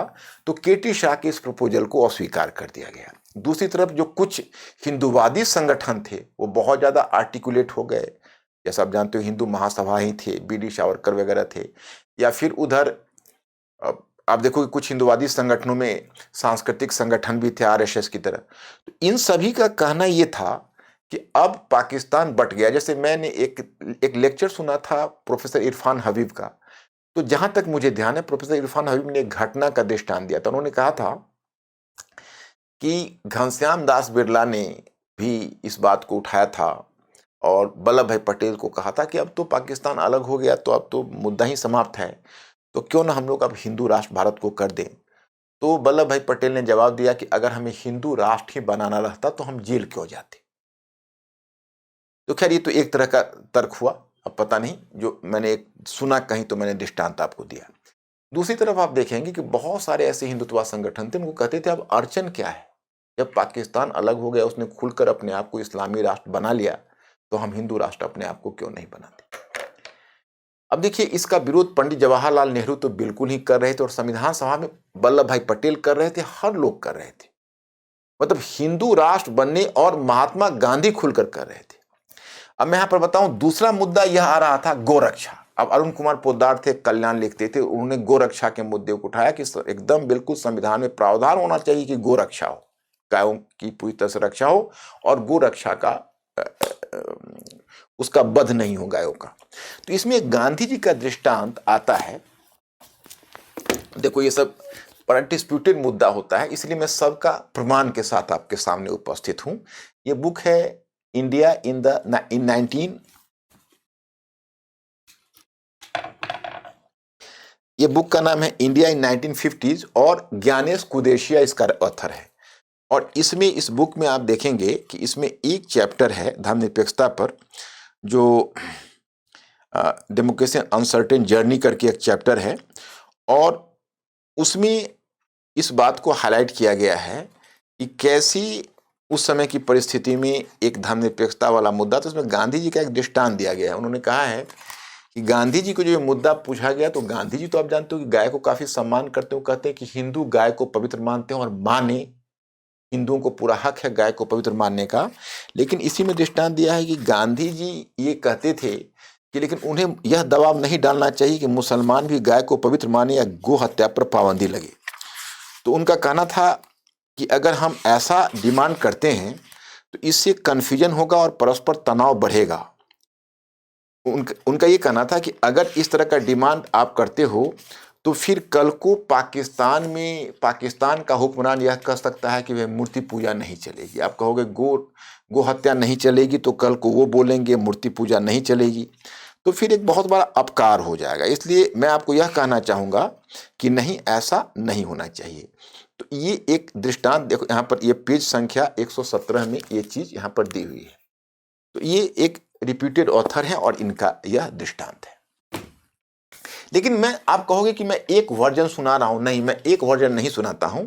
इधर द हिंदुत्वा पैराडाइम करके भी बुक, मैं दोनों पक्षों को सुनता हूं, इनका भी सुनता हूं। ये है राम माधव, आप बहुत ही रिप्यूटेड हैं, आप बीजेपी से जुड़े हुए और बहुत ही उसके, तो इसमें जो इन्होंने कई चीज़ें बहुत जमकर और बड़ा दिल से लिखा है। जैसे दीनदयाल उपाध्याय की फिलोसफी लिखी है, मैंने बड़े चाव से पढ़ी है। नेशनलिज्म, कम्युनलिज्म एंड फासिज्म लिखा है 20th सेंचुरी इन यूरोप। तो मुझे खुशी हुई कि उन्होंने फासिज्म की खुलकर आलोचना की है और यूरोप पर इन्होंने ठीक ही लिखा है। लेकिन जब बात भारत पर आई तो हम इनके विचार से सहमत नहीं हैं, क्योंकि भारत के मामले पर इन्होंने जो लिखा है तो उसमें इन्होंने कहीं ना कहीं यही दिखाने की कोशिश की है कि हमारी जो तथाकथित धर्मनिरपेक्षता की नीति है यह कांग्रेसी नेताओं की उपज है और विदेश से आयातित है। खैर चलिए, इस मुद्दे पर भी हम बात करेंगे, लेकिन हमने आपको बताया कि विदेश से कहाँ तक आयातित है वो आपको खुद तय करना है। तो विभाजन से उत्पन्न जो मनोविज्ञान है, हिंदू संगठनों का दबाव। लेकिन मैंने दूसरा पॉइंट जो गांधी जी की हत्या दे दी, ये पॉइंट देने का मतलब है कि गांधी जी की हत्या एक बड़ा टर्निंग पॉइंट बन गया। इस बात के हिंदुवादी संगठनों का वजन बढ़ता जा रहा था धीरे धीरे संविधान सभा पर, वो लोग का दबाव, हालांकि फिर भी संविधान सभा इसको एक्सेप्ट नहीं करता, क्योंकि वहां पर डॉक्टर भीमराव अंबेडकर भी बैठे हुए थे। और हिंदू राष्ट्र मानने में मैं एक बुक यहाँ पर लाना भूल गया, ये बुक है making a sense of democracy, 2020 में लिखी गई है और योगेंद्र यादव की है। योगेंद्र यादव एक बहुत बड़े और बहुत अच्छे स्कॉलर हैं, बहुत अच्छे इंटेलेक्चुअल हैं और बहुत संतुलित लिखते हैं। और मुझे लगता है कि अगर इंडिया में कुछ ही लोगों जिनकी समझ भारतीय राजनीति की बहुत साफ है, उसमें एक योगेंद्र यादव है। उनके प्रति कौन क्या पूर्वाग्रह रखता है उससे हमें मतलब नहीं है।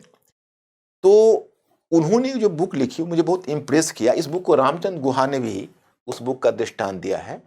मैं उस बुक के बारे में बताना चाहूँगा कि जैसे उन्होंने एक बड़ी अच्छी बात कही। उन्होंने कहा कि देखिए, आप कहते हो कि हिंदू राष्ट्र बनाने में जैसे आप देखो ये इंडिया है, तो राष्ट्र जो बनता है, राष्ट्र बनने का मतलब है कि जैसे आप मकान बनाते हो तो सीमेंट जोड़ते हो, ये उनका नहीं, ये मैं बोल रहा हूँ। तो सीमेंट आप यूज करते हो तो सीमेंट कितना जोड़ने वाली चीज है। जैसे अब पता चला कि सीमेंट, आपका सीमेंट है इतना तक को जोड़ ले रहा है और इतने को छोड़ रहा है, या आपका सीमेंट है वह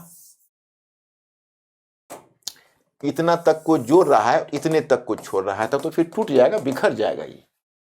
तो आपका जो वो बताते हैं एक परसेंटेज में बताते हैं 82.4% वो बताते हैं कि हिंदुओं की संख्या है।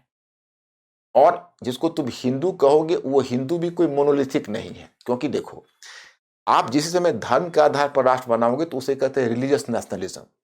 तो आप अपने नजर दोहराओ, अगर मैं विश्व इतिहास और इंडियन हिस्ट्री आप पढ़ लोगे तो आपके लिए मुश्किल नहीं होगा। Whenever you will start to observe the world कि कहाँ कहाँ धर्म के आधार पर राष्ट्र बना, तो आपको सबसे पहला उदाहरण इजराइल और पाकिस्तान मिलेगा। इतना तक कि अरब कंट्री में भी धर्म के आधार पर बना हुआ, बाद में उन्होंने अपने आप को इस्लामी राज्य घोषित किया, लेकिन हम एक धर्म को संरक्षित करने के लिए राज्य बना रहे हैं, इस तरह की घोषणा नहीं हुई। अरब राष्ट्र में क्या हुआ? अरब राष्ट्र, हम अरब लोग मिलकर राष्ट्र बनाएंगे। ऐसा नहीं था कि हम मुसलमान लोग मिलकर राष्ट्र बनाएंगे, ऐसी घोषणा नहीं थी। तो ये जो चीज आप देखते हो, ये चीज था इजराइल में और पाकिस्तान में, और दोनों का ट्रायल नहीं हुआ था।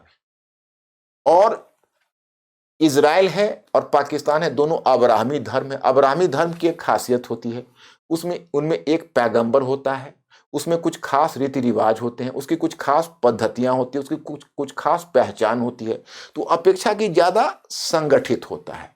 हिंदू धर्म का तो आप यही समझ लें कि हिंदू धर्म तो बड़ा ही एक लूज कॉन्फेडरेसी था, जिसमें बहुत सारे धार्मिक पंथ है। इसका सबसे बड़ा दृष्टांत यह है, मैं एक कंक्रीट एग्जाम्पल आपको बताता हूं। जब ब्रिटिश ने, एक समय था कि हिंदुइज्म में सिखिज्म को भी रखा हुआ था, जैनिज्म को रखा हुआ था, मतलब बहुत सारे धार्मिक पंथ उसमें थे। धीरे धीरे क्या देखे, सिखिज्म सेपरेट हुआ, फिर जैनिज्म 2014 में अलग हो गया, और सबसे बड़ी बात है लिंगायत। कर्नाटक चुनाव में लिंगायत ने अपनी अलग पहचान बना ली। नौबत अब यह है कि हर 2-3 वर्ष पर एक सेक्ट आ जाता है, कहता है आप हमें हिंदू से अलग कर दीजिए। आप इस्लाम में ऐसा नहीं देखेंगे। इस्लाम में शिया सुन्नी पर विवाद हो सकता है, खोजा अहमदिया पर हो सकता है, सूफी अहमदिया के मुद्दे पर विवाद हो सकता है, लेकिन कोई सेक्ट ऐसा नहीं कहेगा कि हम मुसलमान नहीं, आप हमको बाहर कर दीजिए, हम इस्लाम से नहीं जुड़े। वो यही कहेगा कि हम इस्लाम के सच्चे प्रतिनिधि हैं, वो कहेंगे हम इस्लाम के सच्चे प्रतिनिधि हैं। तो वहां पर लड़ाइयां होती हैं, हम इस्लाम के सच्चे प्रतिनिधि हैं। यहां पर बुद्धिज्म अकुला रहा है कि भाई हम तो एकदम बिल्कुल अलग सेक्ट है, हिंदू क्यों हमें अपने अंतर्गत रख रहा। जैनिज्म तो अपना अलग पहचान की बात कर दी, सिखिज्म तो वैसे भी अब अलग ही हुआ। तो यहां पर अब मुद्दा ये उठता है कि जब आपके साथ हिंदुइज्म की में से जब सेपरेट स्टेटस मिला लिंगायत सेक्ट को, तो इसके बाद अब कौन सा बच गया। तो मैं ये कहना चाहता हूं कि जब अब्राहमी सेक्ट ने अपने धर्म के नाम पर राष्ट्र बनाया, तो आज पाकिस्तान में देखो कितने पैबंद लग चुके हैं, क्योंकि धर्म एक ही आपकी पहचान है, लेकिन आपके अंदर जो नस्लीय विभाजन है। आप देखिए पाकिस्तान को देखिए, पंजाब से पूरब देखिए तो पता चला कास्ट का इंपैक्ट है, जाति का, और पंजाब के पश्चिम देखिए तो जनजाति का इंपैक्ट है। जो पख्तून लोग हैं वो पंजाबी से क्या कहां निकटता रखते हैं, और बंगाली लोग पंजाबी से कहां निकटता रखते हैं। अमार सोनार बंगला अलग हो गए। तो मैं आपको यह बताना चाहता कि इसलिए यह धर्म के आधार पर जब वह संगठित नहीं हो सके, जो हमसे ज्यादा धर्म उनका स्पष्ट था, और हमारा तो लूज कॉन्फेडरेसी था, 82.4% थे, लेकिन हम लिंग्विस्टिकली बटे हुए थे, भाषा के आधार पर हम बटे हुए थे, जाति के आधार पर, सबसे बड़ी तो जाति के आधार पर बटे हुए थे, और जाति शोषण भी यहां प्रचलित था। फिर हम बटे हुए थे क्षेत्र के आधार पर, उत्तर और दक्षिण। उत्तर के हिंदू और दक्षिण के हिंदू के में देखते हो कितनी भिन्नता आपको दिखेगी।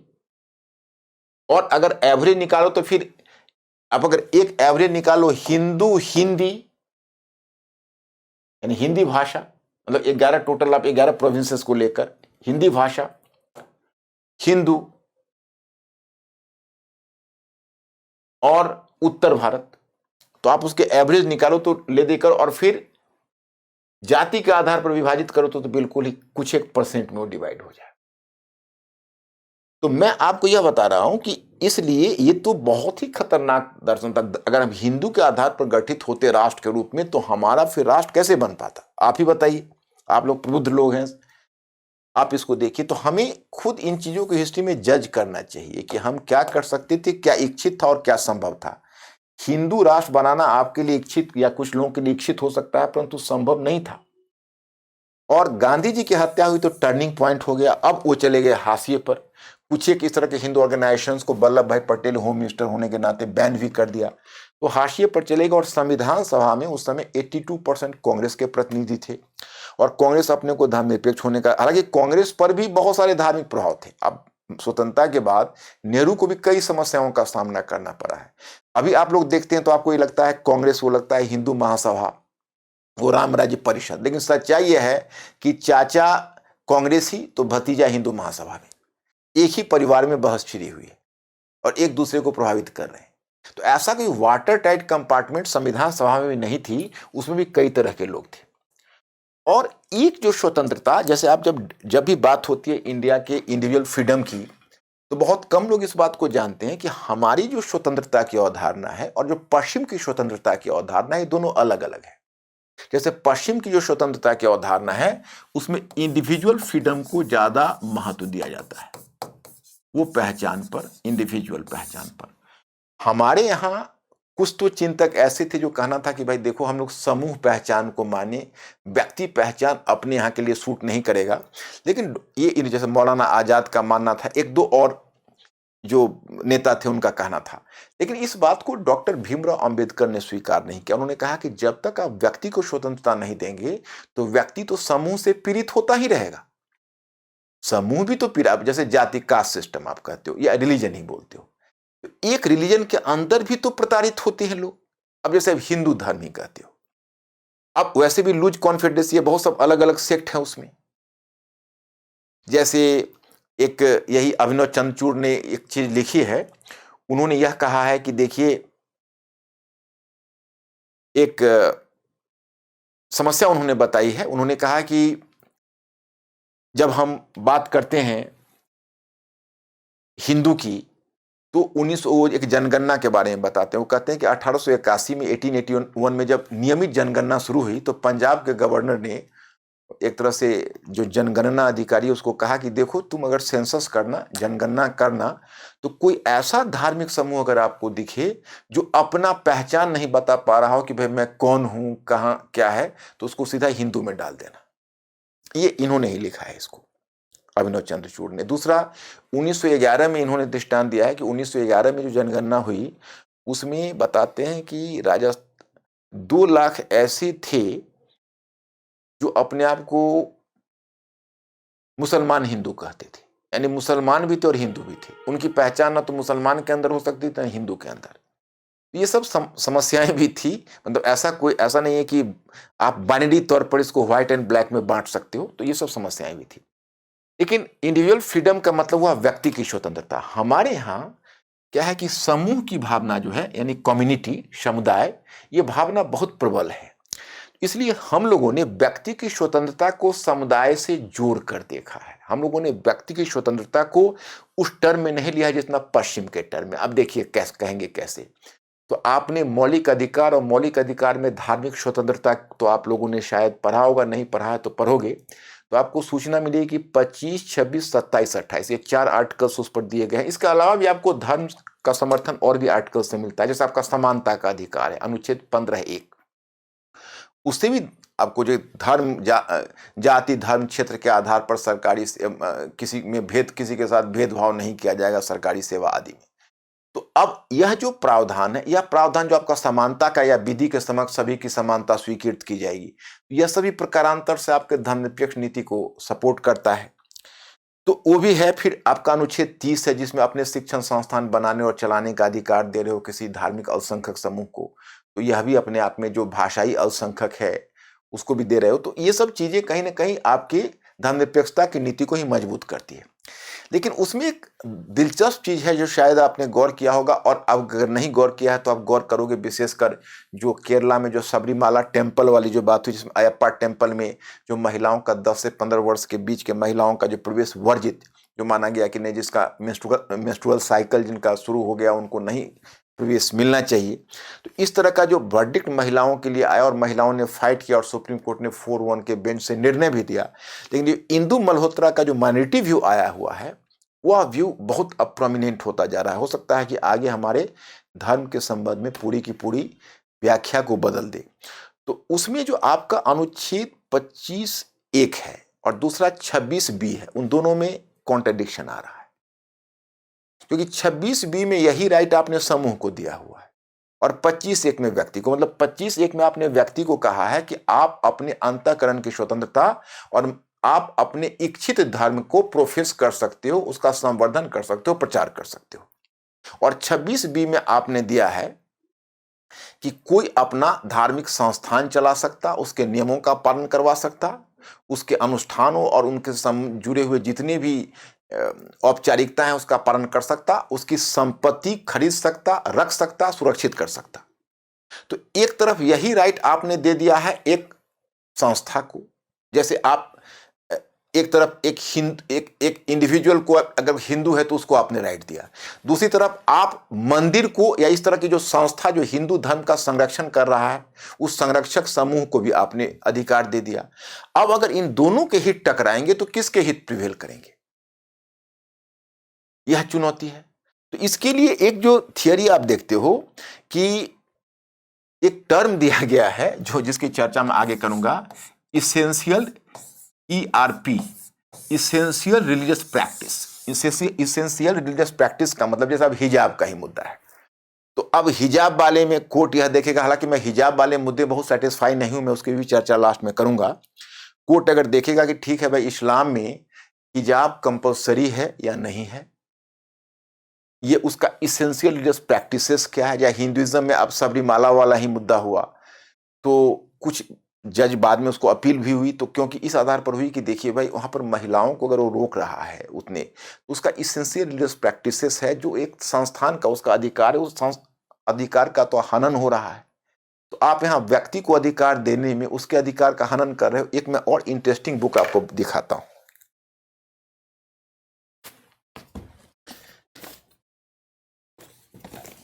देखो एक बुक द ट्रांसफॉर्मेटिव कॉन्स्टिट्यूशन, ये बुक गौतम भाटिया का है। मतलब I am really impressed with the book, 2018 में लिखी हुई बुक है। और पॉलिटी पर इस बुक को मैंने कितनी बार देखी है, ये इतना बढ़िया बुक है। इसका मैं केवल प्रीफेस और शुरू का जो मैं करीब 20-25 पेज को 10 बार पढ़ा होगा। इस बुक को प्रताप भानु मेहता ने भी दृष्टांत दिया। मैं बुक की प्रचार नहीं कर रहा, I am impressed, that's why I am telling you. इस बुक में सबसे बड़ी बात है कि गौतम भाटिया ने ऐसे 9 सुप्रीम कोर्ट के जजमेंट दिए हैं जिसका नाम है ट्रांसफॉर्मेटिव कॉन्स्टिट्यूशन। ये 9 जजमेंट ने पूरे कॉन्स्टिट्यूशन की व्याख्या को बदल डाली। और सबसे बड़ी बात है कि पता नहीं पॉलिटिकल साइंटिस्ट या जो पॉलिटिकल थिंकर और इस तरह के जो कॉन्स्टिट्यूशनल एक्सपर्ट्स हैं इतने यंग हैं, जिस तरह से अभिनव चंद्रचूड़ हैं, उसी तरफ गौतम भाटिया मुझे लगा कि कोई बहुत ही बुजुर्ग सुप्रीम कोर्ट के लॉयर है, बहुत बड़े रिटायर्ड लॉयर लिख रहे होंगे। जब मैंने इनका फोटोग्राफ और एज देखा तो आई एम सरप्राइज कि भाई इतना यंग है अभी और इसने इतना बढ़िया बुक लिखी है। तो एक तो ये बुक हुआ, एक यह भी जे साई दीपक, ये बुक इस बार बहुत हाईलाइटेड रही, शायद आप लोगों ने भी नाम सुना होगा। एक बार मैंने हिस्ट्री की बुक रिव्यू इस बार ली थी, बाकी बुक रिव्यू तो मैंने लिया नहीं। तो इस किसी बच्चे ने लिखकर भेजा था कि सर जे साई दीपक के बुक के बारे में नहीं बताया, वहाँ मैं हिस्ट्री का बुक ले रहा था, तो ऐसा नहीं। इस बुक को मैंने पढ़ा है। इस बुक की खासियत ये देखो, ये पूरी जो पश्चिम जो हमारे यहाँ धर्मनिरपेक्षता की अवधारणा जिसके आगे चर्चा करेंगे उसी पर ये प्रश्न चिन्ह लगाया है। ये प्रश्न चिन्ह क्या है, मैं आपको उलझाना नहीं चाहूँगा, बहुत ही मैं सिंपल वे में आपको बता देना चाहता कि इन्होंने जो प्रश्न चिन्ह लगाया है वो चिन्ह क्या है। इनका ये कहना है कि देखिए इन्होंने 3 टर्म दिए हैं। एक टर्म दिया है कॉलोनियलिटी, दूसरा civilization, coloniality, civilization and constitution. मतलब इनका ये कहना है जैसे हमारा कॉन्स्टिट्यूशन बनता है तो हमारा कॉन्स्टिट्यूशन कोई ऐसा थोड़ा है कि हमने मतलब ऐसा नहीं है कि कॉन्स्टिट्यूशन आसमान से गिरता है, धरती फोड़ कर निकलता, वो हमारे समाज में उसकी जड़ होती है। तो इनका कंप्लेन यह है कि हमारी जो धर्मनिरपेक्षता की नीति है या हमारी जो स्वतंत्रता की अवधारणा है, समानता की अवधारणा है, वो पश्चिम के समाज से पौधा उखाड़ कर सीधा रोप दिया गया, उसने हमारे समाज शास्त्र में जड़ नहीं जमाई है। तो इनको कहना है कॉलोनियलिटी का मतलब है कि चलिए ब्रिटिश यहां से चले गए या, लेकिन जो पश्चिम की अपनी थाती और विरासत छोड़ के गए, हमारे सोच को बदल दिया।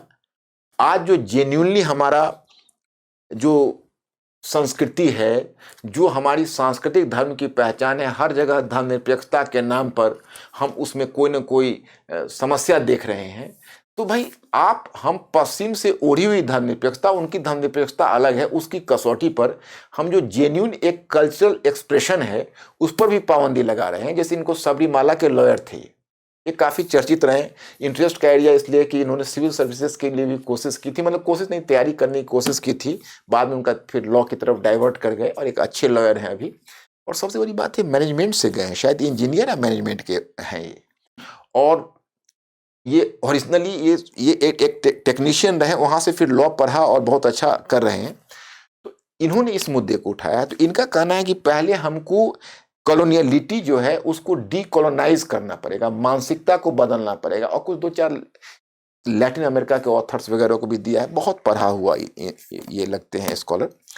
तो इन्होंने लैटिन अमेरिका के कुछ स्कॉलर्स वगैरह को दिया है कि वहाँ पर पहले डीकोलोनाइज किया कि अपनी मानसिकता को बदलिए। ये सब इसलिए आया है क्योंकि ये सरकार आई है, तो ये सरकार तो पीछे की सब कुछ को अस्वीकार कर रही है, डेमोक्रेसी की अवधारणा को, लिबर्टी, इक्वलिटी, फ्रैटर्निटी, सोशलिज्म, ये सब कहती है कि विदेश से आयातित है। उसकी वजह है, विदेश से आयातित होने का मतलब यह है कि इनका ये मानना है कि पश्चिम के अनुकरण पर है, हमारे समाज में जड़ नहीं जमाई है। और इनकी व्याकुलता हम समझते हैं, क्योंकि संविधान सभा में 82% तो कांग्रेस के प्रतिनिधि रहे, उस समय ये हाशिए पर रहे। तो जो संविधान बना ये इनके मन मुताबिक नहीं बना।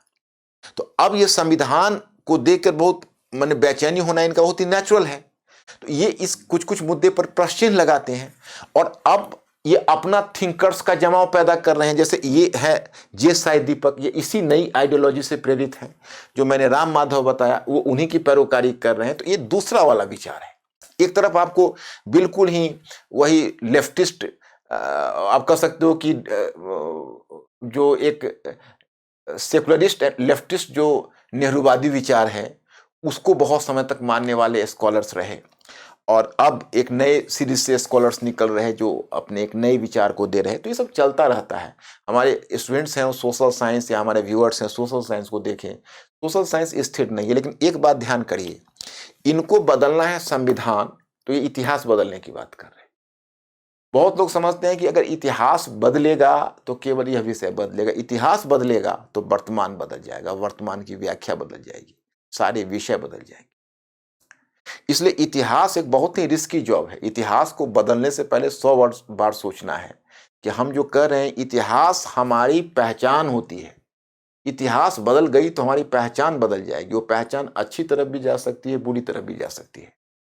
हिटलर को वर्तमान बदलना था तो उसने आर्य थ्योरी को इतिहास में सिद्ध किया कि हम जर्मन लोग विशुद्ध आर्य हैं। कहाँ से आए? तो इतिहास में गया। तो बेसिकली इस तरह की व्याख्या होती है। तो मैंने आपको बताया कि यह भी एक अपने आप में बहुत महत्वपूर्ण बुक है। तो इनका जो मैंने बताया कि इंडिविजुअल फ्रीडम है और यहाँ पर कम्युनिटी है। तो एक तरफ आपने व्यक्ति को भी स्वतंत्रता दी है, दूसरी तरफ ग्रुप को दी है, ग्रुप को। और ग्रुप और व्यक्ति की स्वतंत्रता टकराएगी तो क्या होगा, आप समझ ही रहे हो। तो हम लोगों ने पश्चिम का, दूसरी बात क्या है कि पश्चिम में स्टेट को माना गया, स्टेट को नेगेट किया गया। मतलब माना गया है कि स्टेट है तो समस्या है, स्टेट है तो हमारी स्वतंत्रता को दबाता है, स्टेट है तो कहीं ना कहीं हमारे हक मारने की कोशिश करेगा। तो पश्चिम के जो लोगों को राइट्स मिला है वो स्टेट के अगेंस्ट में बहुत ज्यादा राइट मिला है। स्टेट के अगेंस्ट में हमें भी कुछ सुरक्षा मिली है, लेकिन हमारे यहाँ स्टेट का एक दोहरा दायित्व है। एक तरफ आप लोगों के जेन्युइन फ्रीडम में इनक्रोच करने की कोशिश मत करिए, एक दूसरा आपका काम है उनका स्वतंत्रता को बढ़ाने के लिए सक्रिय प्रयास भी करिए। तो हमारे यहाँ स्टेट इनेबल करता है हमारे फ्रीडम को, उनके यहाँ स्टेट इनेबल नहीं करता, स्टेट दूर रहता है, इसलिए उनका फ्रीडम बचा हुआ है। हमारा फ्रीडम को बचाने के लिए स्टेट को कुछ बातों में अलग रहना पड़ेगा, लेकिन कई बातों में स्टेट को सामने आकर इनेबल करना पड़ेगा।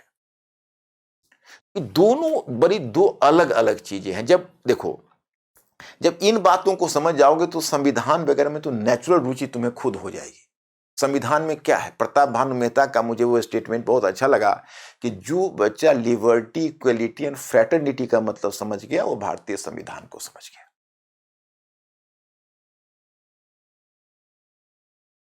अब देखिए भारतीय धर्मनिरपेक्षता की विशेषताएं। तो अब इसकी क्या विशेषताएं, ये पश्चिम की धर्मनिरपेक्षता नहीं है, पश्चिम की धर्मनिरपेक्षता नहीं है। पश्चिम में मैंने तीनों मॉडल आपको दिखाया और ब्रिटिश ने जो दिया उसके विरुद्ध प्रतिक्रिया भी मैंने दिखाई। इसमें आपको पंथ निरपेक्षता शब्द का प्रयोग किया गया है। देखो दो कारण है। एक कारण तो आपको दिखेगा कि पहली बात, जो पश्चिम में पता नहीं दोनों के लिए सेकुलरिज्म टर्म का ही प्रयोग होता है, लेकिन जब उसका हिंदू अनुवाद होता है, हिंदी अनुवाद होता है तो पंथ निरपेक्षता हो जाती है। पता नहीं इंग्लिश मीडियम के बच्चों को तो पंथ पंथ निरपेक्षता ब्रैकेट में लिख देना चाहिए।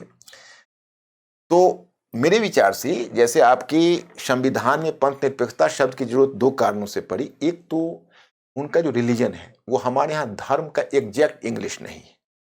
हमारे यहाँ धर्म का मतलब बहुत दूसरा होता है। जैसे भागवत गीता में यदा यदा ही धर्मस्य, तो हमारे यहाँ धर्म का मतलब होता है मूलभूत मानवीय मूल्य। उनके यहाँ धर्म का मतलब सेक्ट होता है, रिलीजन मतलब एक खास स्पेसिफिक रिलीजियस सेक्ट। तो पहली बात तो हमारा रिलीजियस सेक्ट वाला मतलब नहीं। तो खैर ये तो एक सामान्य सी बात है। जो मूल बात है वो यह है कि वो धर्म से दूरी बनाकर रखते हैं और इसलिए धर्म निरपेक्ष है। मतलब उनको धर्म ही राज्य के साथ नहीं चाहिए। राज्य और धर्म में कोई दोस्ती नहीं चाहिए, दूर रहे राज्य धर्म दोनों, एक दूसरे को से अलग होकर देखे लेकिन एक दूसरे को टच नहीं करे। तो धर्म निरपेक्ष है, मतलब धर्म से वो अलग है। हम लोगों का क्या है कि हम धर्म निरपेक्ष नहीं है। हम विभिन्न धार्मिक पंथों के साथ समान व्यवहार करेंगे। किसी एक धार्मिक पंथ को ना तो स्टेट रिलीजन बनाएंगे, न किसी एक धार्मिक पंथ के हित का संवर्धन करेंगे। तो ना स्टेट रिलीजन बनाएंगे और ना किसी धार्मिक हित का संवर्धन करेंगे, किसी धार्मिक पंथ का। तो हम किसी पंथ से जुड़े नहीं, इसलिए हम पंथ निरपेक्ष हैं, हम धर्म निरपेक्ष नहीं। हम सभी के साथ, सभी धर्मों के साथ समान व्यवहार कर रहे हैं, इन सभी धार्मिक पंथों के साथ। धर्मों के बजाय धर्मों शब्द का बहुवचन सही नहीं लग रहा, इसको धार्मिक पंथ कह दें। सभी धार्मिक पंथों के साथ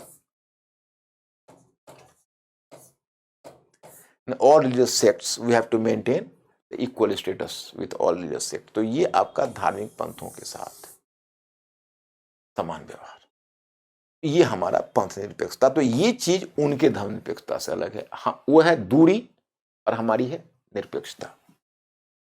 अब है अंतर धार्मिक और अंतर धार्मिक। जैसे देखो, अब पश्चिम का समाज है, तो पश्चिम के समाज में एक ही धर्म का डोमिनेंस है, एक ही धार्मिक पंथ का डोमिनेंस है और वह है ईसाई। उनका ईसाई का डोमिनेंस है। हमारे यहां ऐसा नहीं।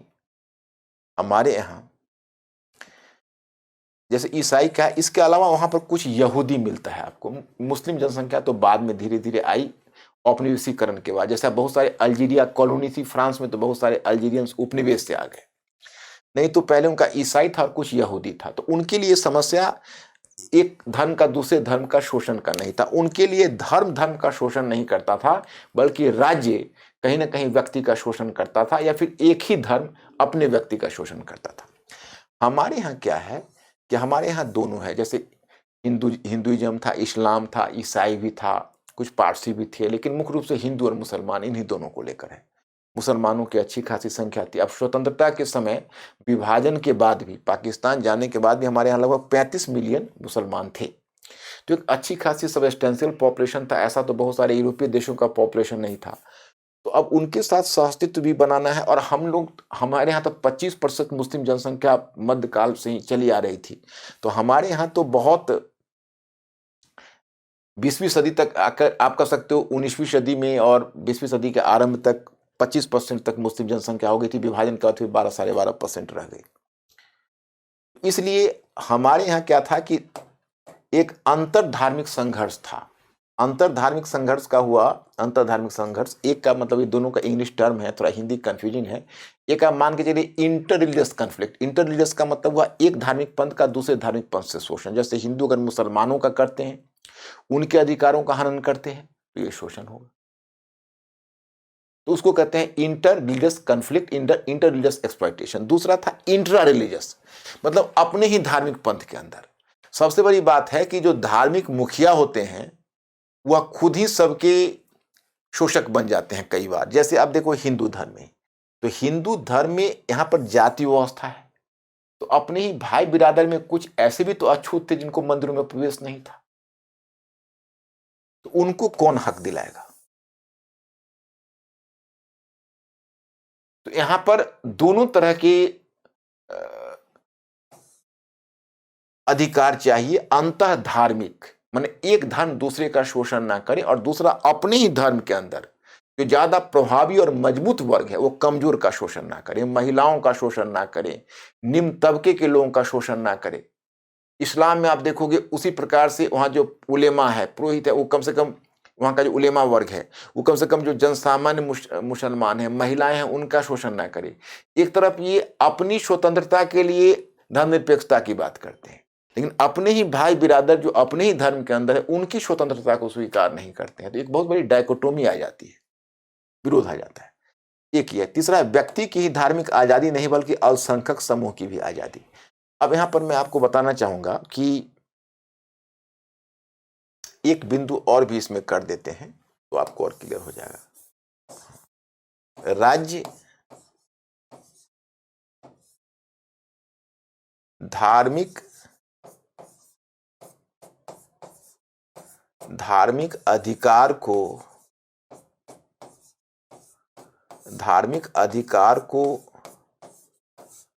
सुरक्षित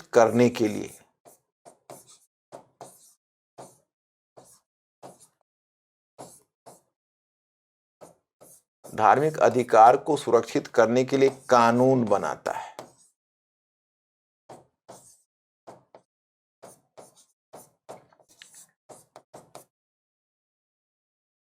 मतलब पश्चिम में तो राज्य धर्म के मामले में हस्तक्षेप नहीं करेगा और न धर्म राज्य के मामले में हस्तक्षेप करेगा। जो वॉल ऑफ सेपरेशन आपने देखा जो अमेरिका में है, हमारे यहाँ वॉल ऑफ सेपरेशन नहीं चलेगा। यहाँ पर राज्य इनेबल करेगा, राज्य लोगों की धार्मिक स्वतंत्रता को सुनिश्चित करेगा, राज्य उसमें एक्टिव भूमिका निभाएगा।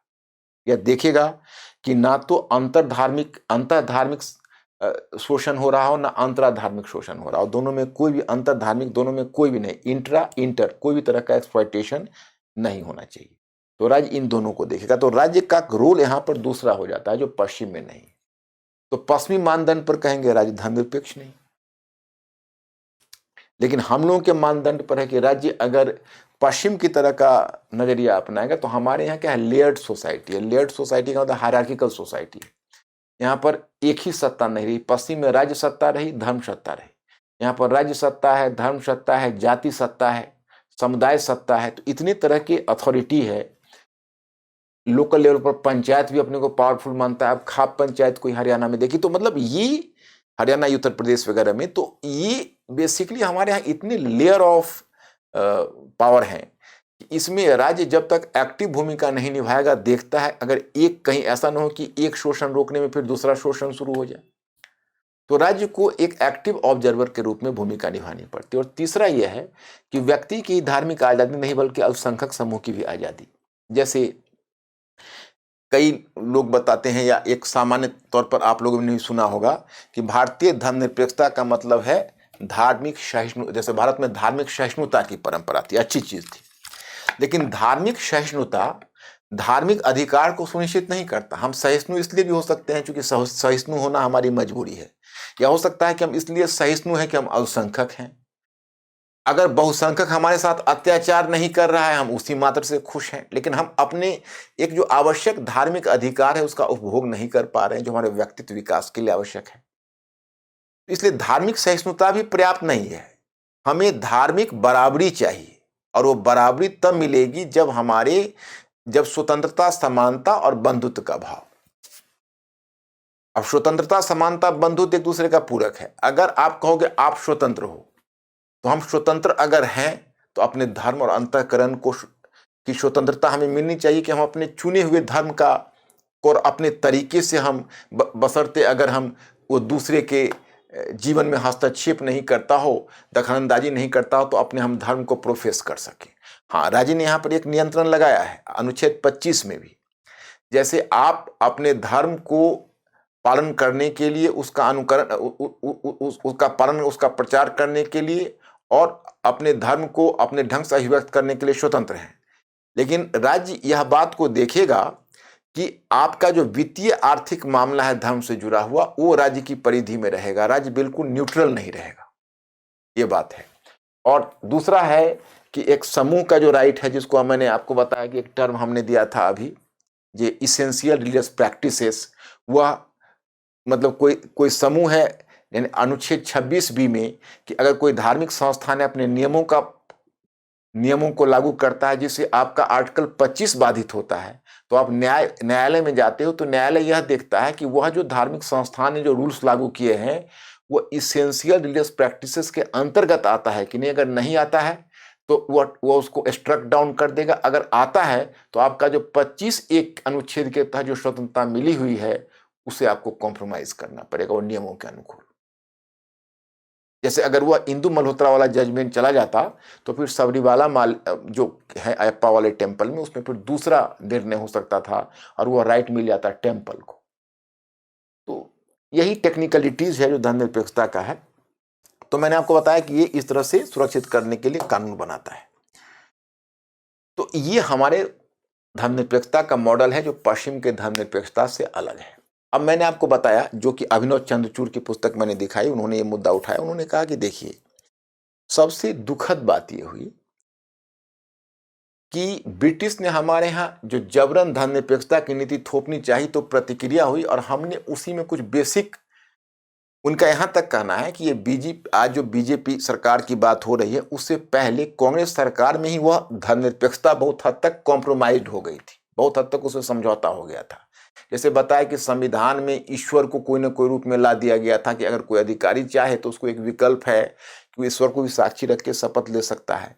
कुछ राज्य सरकारों ने गो हत्या पर पाबंदी लगा दी। कुछ विदर्भ में, सेंट्रल प्रोविंस में एंटी कन्वर्जन लॉ भी लाया गया कि नहीं धर्मांतरण के विरुद्ध। इतना तक भी कहा गया जो हिंदू कोड बिल जो पंडित जवाहरलाल नेहरू वगैरह ने जो लाया संविधान सभा में, उसमें इतना डी इंसेंटिवाइज किया गया है कि कोई अगर हिंदू धर्म छोड़ के दूसरा धर्म अपनाए तो वह उन बेनिफिट से, विशेषाधिकारों से वंचित रह जाएगा। जैसे आप देखिए, मैं उदाहरण बताता हूं। अनुसूचित जाति और जनजाति का जो कॉन्सेप्ट है वो इस्लाम में नहीं है, वो हिंदुइज्म में है। तो अगर कोई हिंदू धर्म से इस्लाम धर्म में जाता है, वो अगर अनुसूचित जाति जनजाति है, तो आपको पता है उसको आरक्षण नहीं मिल पाएगा। तो ये कहीं ना कहीं यह चीज लागू होती है। जब डॉक्टर भीमराव अंबेडकर ने अपने अनुयायियों को जिस समय बुद्धिज्म को एक्सेप्ट करवाया था, उस समय भी ये समस्या आई थी। फिर बाद में 1990 में तो फिर उसको ले लिया गया ये आरक्षण के घेरे में। तो कहीं ना कहीं ये भी डी इंसेंटिवाइज हो रहा था।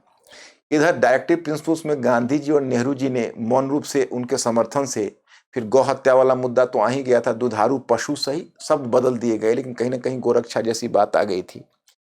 ये सब चीजें जो है वो कहीं ना कहीं, और 1949 में, हालांकि 1949 में जब अयोध्या का मंदिर उसी समय खुला था, वल्लभ भाई पटेल ने तुरंत वहां सील करवाया और तुरंत उन्होंने एक्शन लिया और कम से कम हिंदूवादी मानसिकता को आगे बढ़ने नहीं दिया था। ये सब बातें तो हुई, लेकिन कुछ न कुछ बातों से हम लोगों ने उस समय भी कॉम्प्रोमाइज किया, जो उस समय की स्थिति थी। अब उसके बाद 2-3 बातें आती है। उसके बाद बातें यह आती है कि आखिर ये आज जो ये नौबत आई है, जिसमें आप देखते हैं मुद्दा हिजाब का नहीं है, मुद्दा हिजाब का नहीं है। मुद्दा क्या है मैं आपको बताता हूं। मुद्दा यह है कि चलिए हिजाब तो कोर्ट का मामला है, कोर्ट उसको देखेगा। हिजाब कोई अच्छी चीज नहीं है, यह भी सही है कि भाई जो मुस्लिम लड़कियां हैं उनको मैंने कुछ न कुछ इस तरह के परंपरागत परिवार से होती हैं, बचपन से उनको संस्कार दिया जाता है और वो अपने इस तरह से वो उसको रक्षा करते, वो भी एक पुराने युग की निशानी है। और समय के साथ वह चीज़ें भी बदल जाएंगी, बदल रही है। बहुत सारी लड़कियां नहीं भी धारण करती हैं, बहुत सारे प्रोग्रेसिव मुसलमानों से आगे भी बढ़ चुके हैं।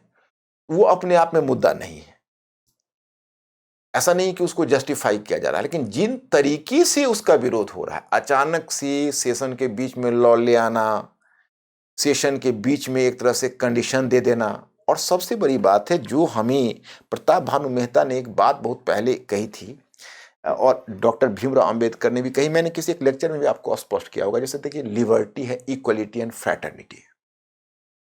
तो लिबर्टी में आपको स्वतंत्रता है अपने धर्म का अनुसरण करने का, कोई भी कुछ भी अपने आप को जो दूसरे की स्वतंत्रता को जब तक बाधित नहीं करते। लेकिन स्वतंत्रता का उपभोग अब तब कम कर पाएंगे जब समानता होगी। क्योंकि अब मान लीजिए आपको स्वतंत्रता दी जाती है, सभी को दी जाती है, लेकिन जो प्रॉपर्टी क्लास के लोग हैं और आप अपने पैर पर भी खड़े नहीं हो सकते, आर्थिक रूप से किसी और पर निर्भर है, तो आपकी स्वतंत्रता तो गई। तो आपको you have to be careful about the fact that you should be provided the essential facilities. इसलिए थोड़ा समानता होना आवश्यक है।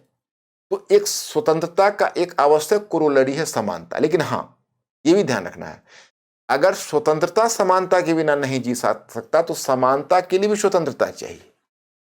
समानता के लिए स्वतंत्रता इसलिए चाहिए क्योंकि आप कहोगे समानता, लेकिन आपके समानता का वैल्यू तब है कि जब आपको निर्णय लेने की स्वतंत्रता हो, और आपके निर्णय लेने की सारी स्वतंत्रता दबा दिया जाता है तो आप मनुष्यत्व का जगह खो देते हैं।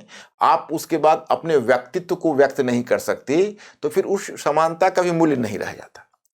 तीसरा जो बंधुत्व है, वो बंधुत्व का मतलब यह है कि चलिए राज्य ने आपको अधिकार दे दिया और आपने अधिकार के लिए आप आगे बढ़े, लेकिन जब तक बिरादर उस अधिकार को स्वीकार नहीं करेगा, वह दिल से उस अधिकार को सम्मान नहीं करेगा, तो तब तक आपके स्वतंत्रता और समानता का महत्व नहीं।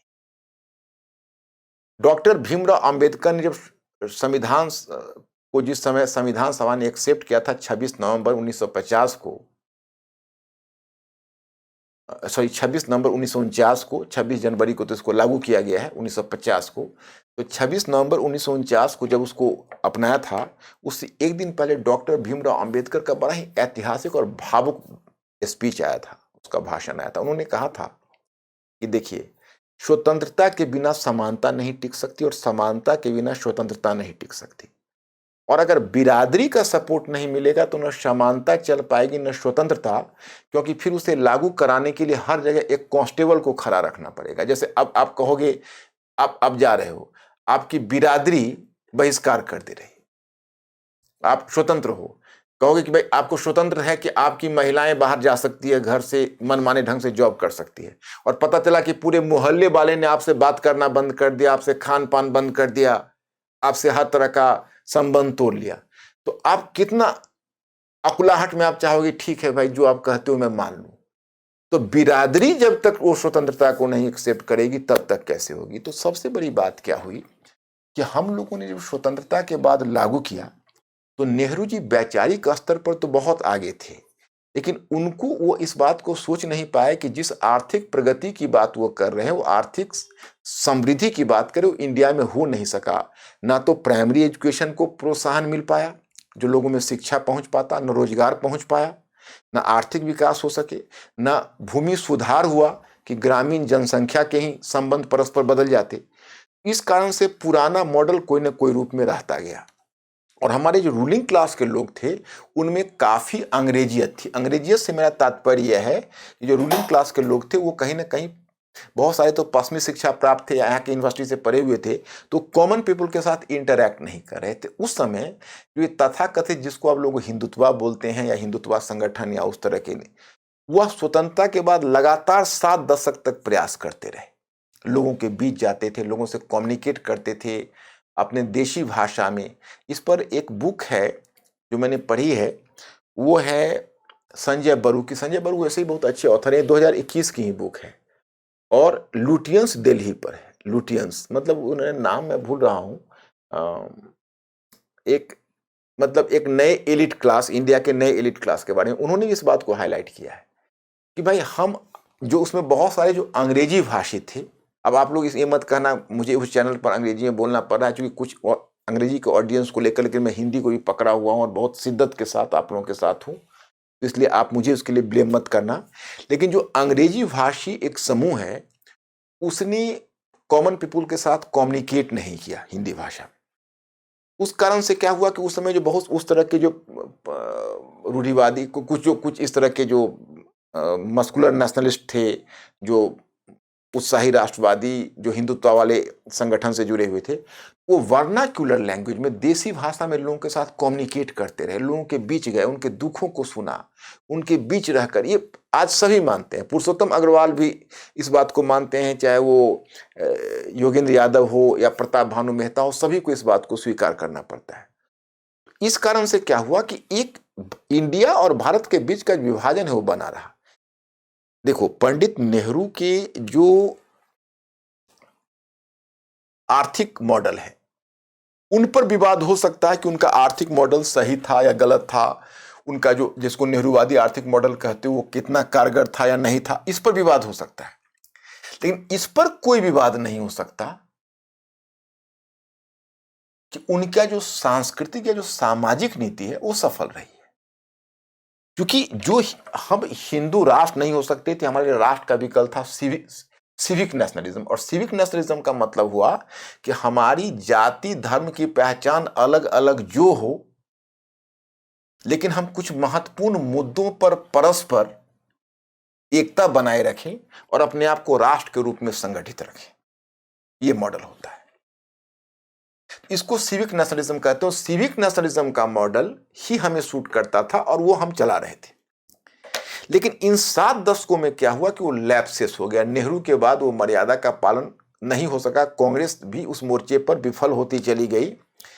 एक बुक और भी है जो मैं आपको, ये माधव गोडबोले का, हालांकि इसका तो एक दूसरा परिप्रेक्ष्य, India a federal union of states, fault lines, challenge and opportunities. तो फॉल्ट लाइन्स में एक रिलीजियस फॉल्ट लाइन भी बता रहे हैं। इंडिया में जो कई फॉल्ट लाइन्स है, challenge and opportunities, India a federal union of states, इसमें बहुत सारे फॉल्ट लाइन्स हैं। तो रिलीजियस फॉल्ट लाइन भी एक बहुत बड़ा मुद्दा है। इन्होंने कहा कि एक दो मुद्दा रखा कि जैसे उस समय संविधान सभा में एक मेंबर थे, उन्होंने कहा था कि भाई जितने भी रिलीजियस ऑर्गेनाइजेशन है उस पर पाबंदी लगे। तो नेहरू ने कहा कि उस दिशा में प्रयत्न नहीं किया। लेकिन मैं नहीं मानता कि इसके लिए नेहरू की आलोचना होनी चाहिए। सुप्रीम कोर्ट का भी जजमेंट आया है कि आप इंडिया में तो देखो, रिलीजन और कास्ट, ये दो ऐसे मुद्दे हैं कि इसके माध्यम से थोड़ा बहुत इंपावरमेंट भी हुआ है। तो कंप्लीट बैन करना तो एक माकूल चीज नहीं है। हाँ, आप जो हेट स्पीच है उन सभी पर पाबंदी, कोर्ट को भी वॉचफुल होना चाहिए, ये बहुत आवश्यक है। लेकिन बैन करना तो सोल्यूशन नहीं है। लेकिन आगे एक दृष्टांत देते हैं, हमें भी कन्विंसिंग लगता है। जैसे आपको श्रीमती गांधी का जब एसेसिनेशन हुआ था तो राजीव गांधी 1985 में प्रधानमंत्री हुआ था। ये बताते हैं कि नेहरू भी अपने अच्छे दिनों में 1957 में जो चुनाव लड़े थे तो सबसे हाईएस्ट सीटें उनको 371 मिली थी 1957 में के चुनाव में, मतलब दूसरे चुनाव में। और राजीव गांधी, चूंकि उसमें ऐसा इमोशनल इन्वायरमेंट था इंदिरा गांधी के एसेसिनेशन के बाद, कि राजीव गांधी को 401 सीटें मिली, सबसे अधिक पार्लियामेंट में स्ट्रेंथ रखता था वो। उसके पास कुछ भी था कि पार्लियामेंट के में बड़ा से बड़ा संशोधन कर सकता था। उस पावर का इस्तेमाल इसने कैसे किया? उस पावर का इस्तेमाल राजीव गांधी की सरकार ने किया। शाहबानो मुकदमा में कोर्ट ने जजमेंट दिया था एक लाचार बेबस मुस्लिम महिला के पक्ष में, जो पति परित्यक्ता थी और जिसको मुस्लिम पर्सनल लॉ के आधार पर एक भरण पोषण के लिए आवश्यक रकम नहीं मिल पा रही थी। उसको कोर्ट ने जस्टिस किया और राजीव गांधी ने पॉलिसी ऑफ अपीजमेंट के तहत, तुष्टीकरण की नीति के तहत, अपने बहुमत का इस्तेमाल उस निर्णय को निरस्त करने में कर दिया जो उस समय की आवश्यकता थी। इतिहास इसके लिए राजीव गांधी को आज तक ब्लेम करता है और उसको इस बात के लिए दोषारोपण होता है, जो वाजिब है। वह काम उस समय नहीं होना चाहिए था। उस सुप्रीम कोर्ट के द्वारा बड़ा ही प्रोग्रेसिव स्टेप था जो उस दिशा में काम होना चाहिए था। तो मैंने आपको यहां पर एक बात बताई कि ये चीजें हैं। अब जो मामला अभी आया है उस पर हम ये कहना चाहेंगे कि देखिए, एक जो पॉलिटिकल पार्टी होती है या जो हमारे समाज का आइडियल होता है, उसका उत्तरदायित्व और बढ़ जाता है, क्योंकि उसका एक एक मूवमेंट, उसका एक एक वक्तव्य, उसका एक एक गतिविधि उसके फॉलोअर्स फॉलो करता है। वो फॉलोअर्स के लिए टेम्पलेट होता है, आइडियल टाइप होता है, रोल मॉडल होता है। तो ऐसा कई बार क्या होता है कि ये जो इन्वायरमेंट हेटर्ड का आता है, वह इन्वायरमेंट हेटर्ड का आता है क्योंकि उसके लिए सिचुएशन उस प्रकार का बनता है। अब हिजाब वाला मुद्दा इस समय आना, जबकि सीए वाला मुद्दा ठंडा नहीं पड़ा, जबकि यूनिफॉर्म सिविल कोड वाला मुद्दा उधर चल रहा है, जो कि अभी नहीं उठाया गया है, संयोग से अच्छी बात है, क्योंकि अभी उसके लिए माकूल समय नहीं है। फिर उधर गोरक्षा वाला मुद्दा है। यूपी के चुनाव में आपने देखा कितना ज्यादा इंटेंसिटी, 80-20 और क्या क्या बयान आए। तो इस तरह के बयान, तो इससे क्या है कि एक म्यूचुअल डिस्ट्रस्ट बन रहा है। यह हिजाब मुद्दा नहीं है, म्यूचुअल डिस्ट्रस्ट मुद्दा है। और आज स्वतंत्रता के 7 दशकों के बाद हमारा धार्मिक मुद्दा शांत होने के बजाय और भी बढ़ रहा है। अब इसी से आप अनुमान कर सकते हैं कि धर्म के आधार पर संगठित राष्ट्र क्या होता है। जब धर्म की थोड़ी सी झलक इतनी सारी परेशानियां अभी से देना शुरू कर चुका है। देखिए, एक डॉक्टर भीमराव अंबेडकर ने एक बात कही थी लीगल राइट और सबस्टेंशियल राइट। मतलब एक होता है लीगल प्रोविजन, लीगल प्रोविजन से एंटी डॉरी एक्ट है, ये लीगल प्रोविजन हमारे पेनल कोड में रहा, लेकिन एंटी डॉरी एक्ट का सबस्टेंशियल प्रोविजन नहीं रहा, इसलिए एंटी डॉरी एक्ट के बाद भी डॉरी चलता रहा। उसी प्रकार से हमारे कॉन्स्टिट्यूशन में भले ही श्रीमती गांधी ने 42 में सेकुलरिज्म शब्द को इंसर्ट कर दिया, लेकिन हमारी सोच, हमारा व्यवहार कहीं ना कहीं सेकुलर नहीं हुआ।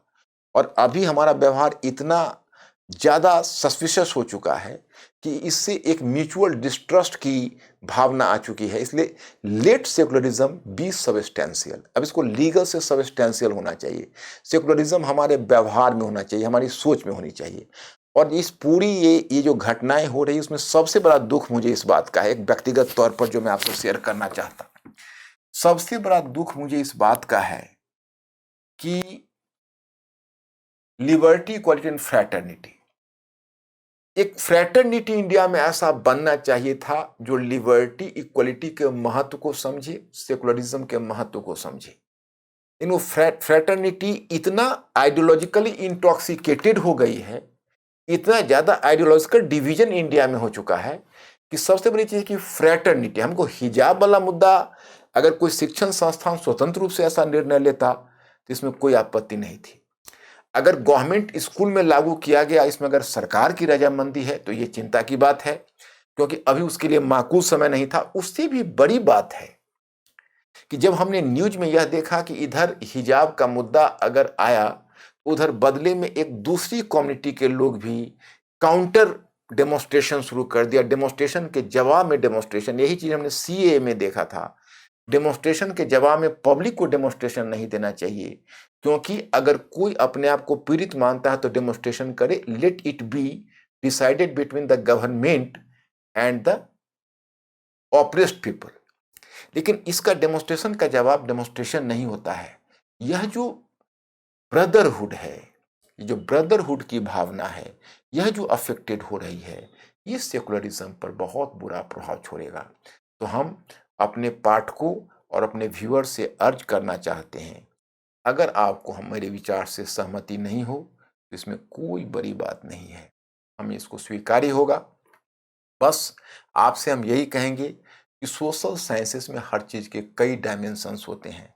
मैं उसका एक डायमेंशन लेकर आपके पास उपस्थित हुआ। जो मैंने कहा है वह महत्वपूर्ण अवश्य है, परंतु अंतिम नहीं, उसको ध्यान रखिएगा। तो इसलिए मैं आज यहीं रुकता हूं, फिर दूसरे लेक्चर में, किसी लेक्चर में आपके सामने उपस्थित होऊंगा। और एक लेक्चर में कभी मैं तिथि तो नहीं बता सकता, प्रजातंत्र पर लेना चाहूंगा, जो अतीत से लेकर वर्तमान तक हम प्रजातंत्र की यात्रा को समझ सकें। और प्रजातंत्र वाले में जिज्ञासा इसलिए भी है कि प्रजातंत्र एक नया रास्ता पकड़ने जा रहा है, वो रास्ता क्या होगा। I see you, thank you very much, I see you again.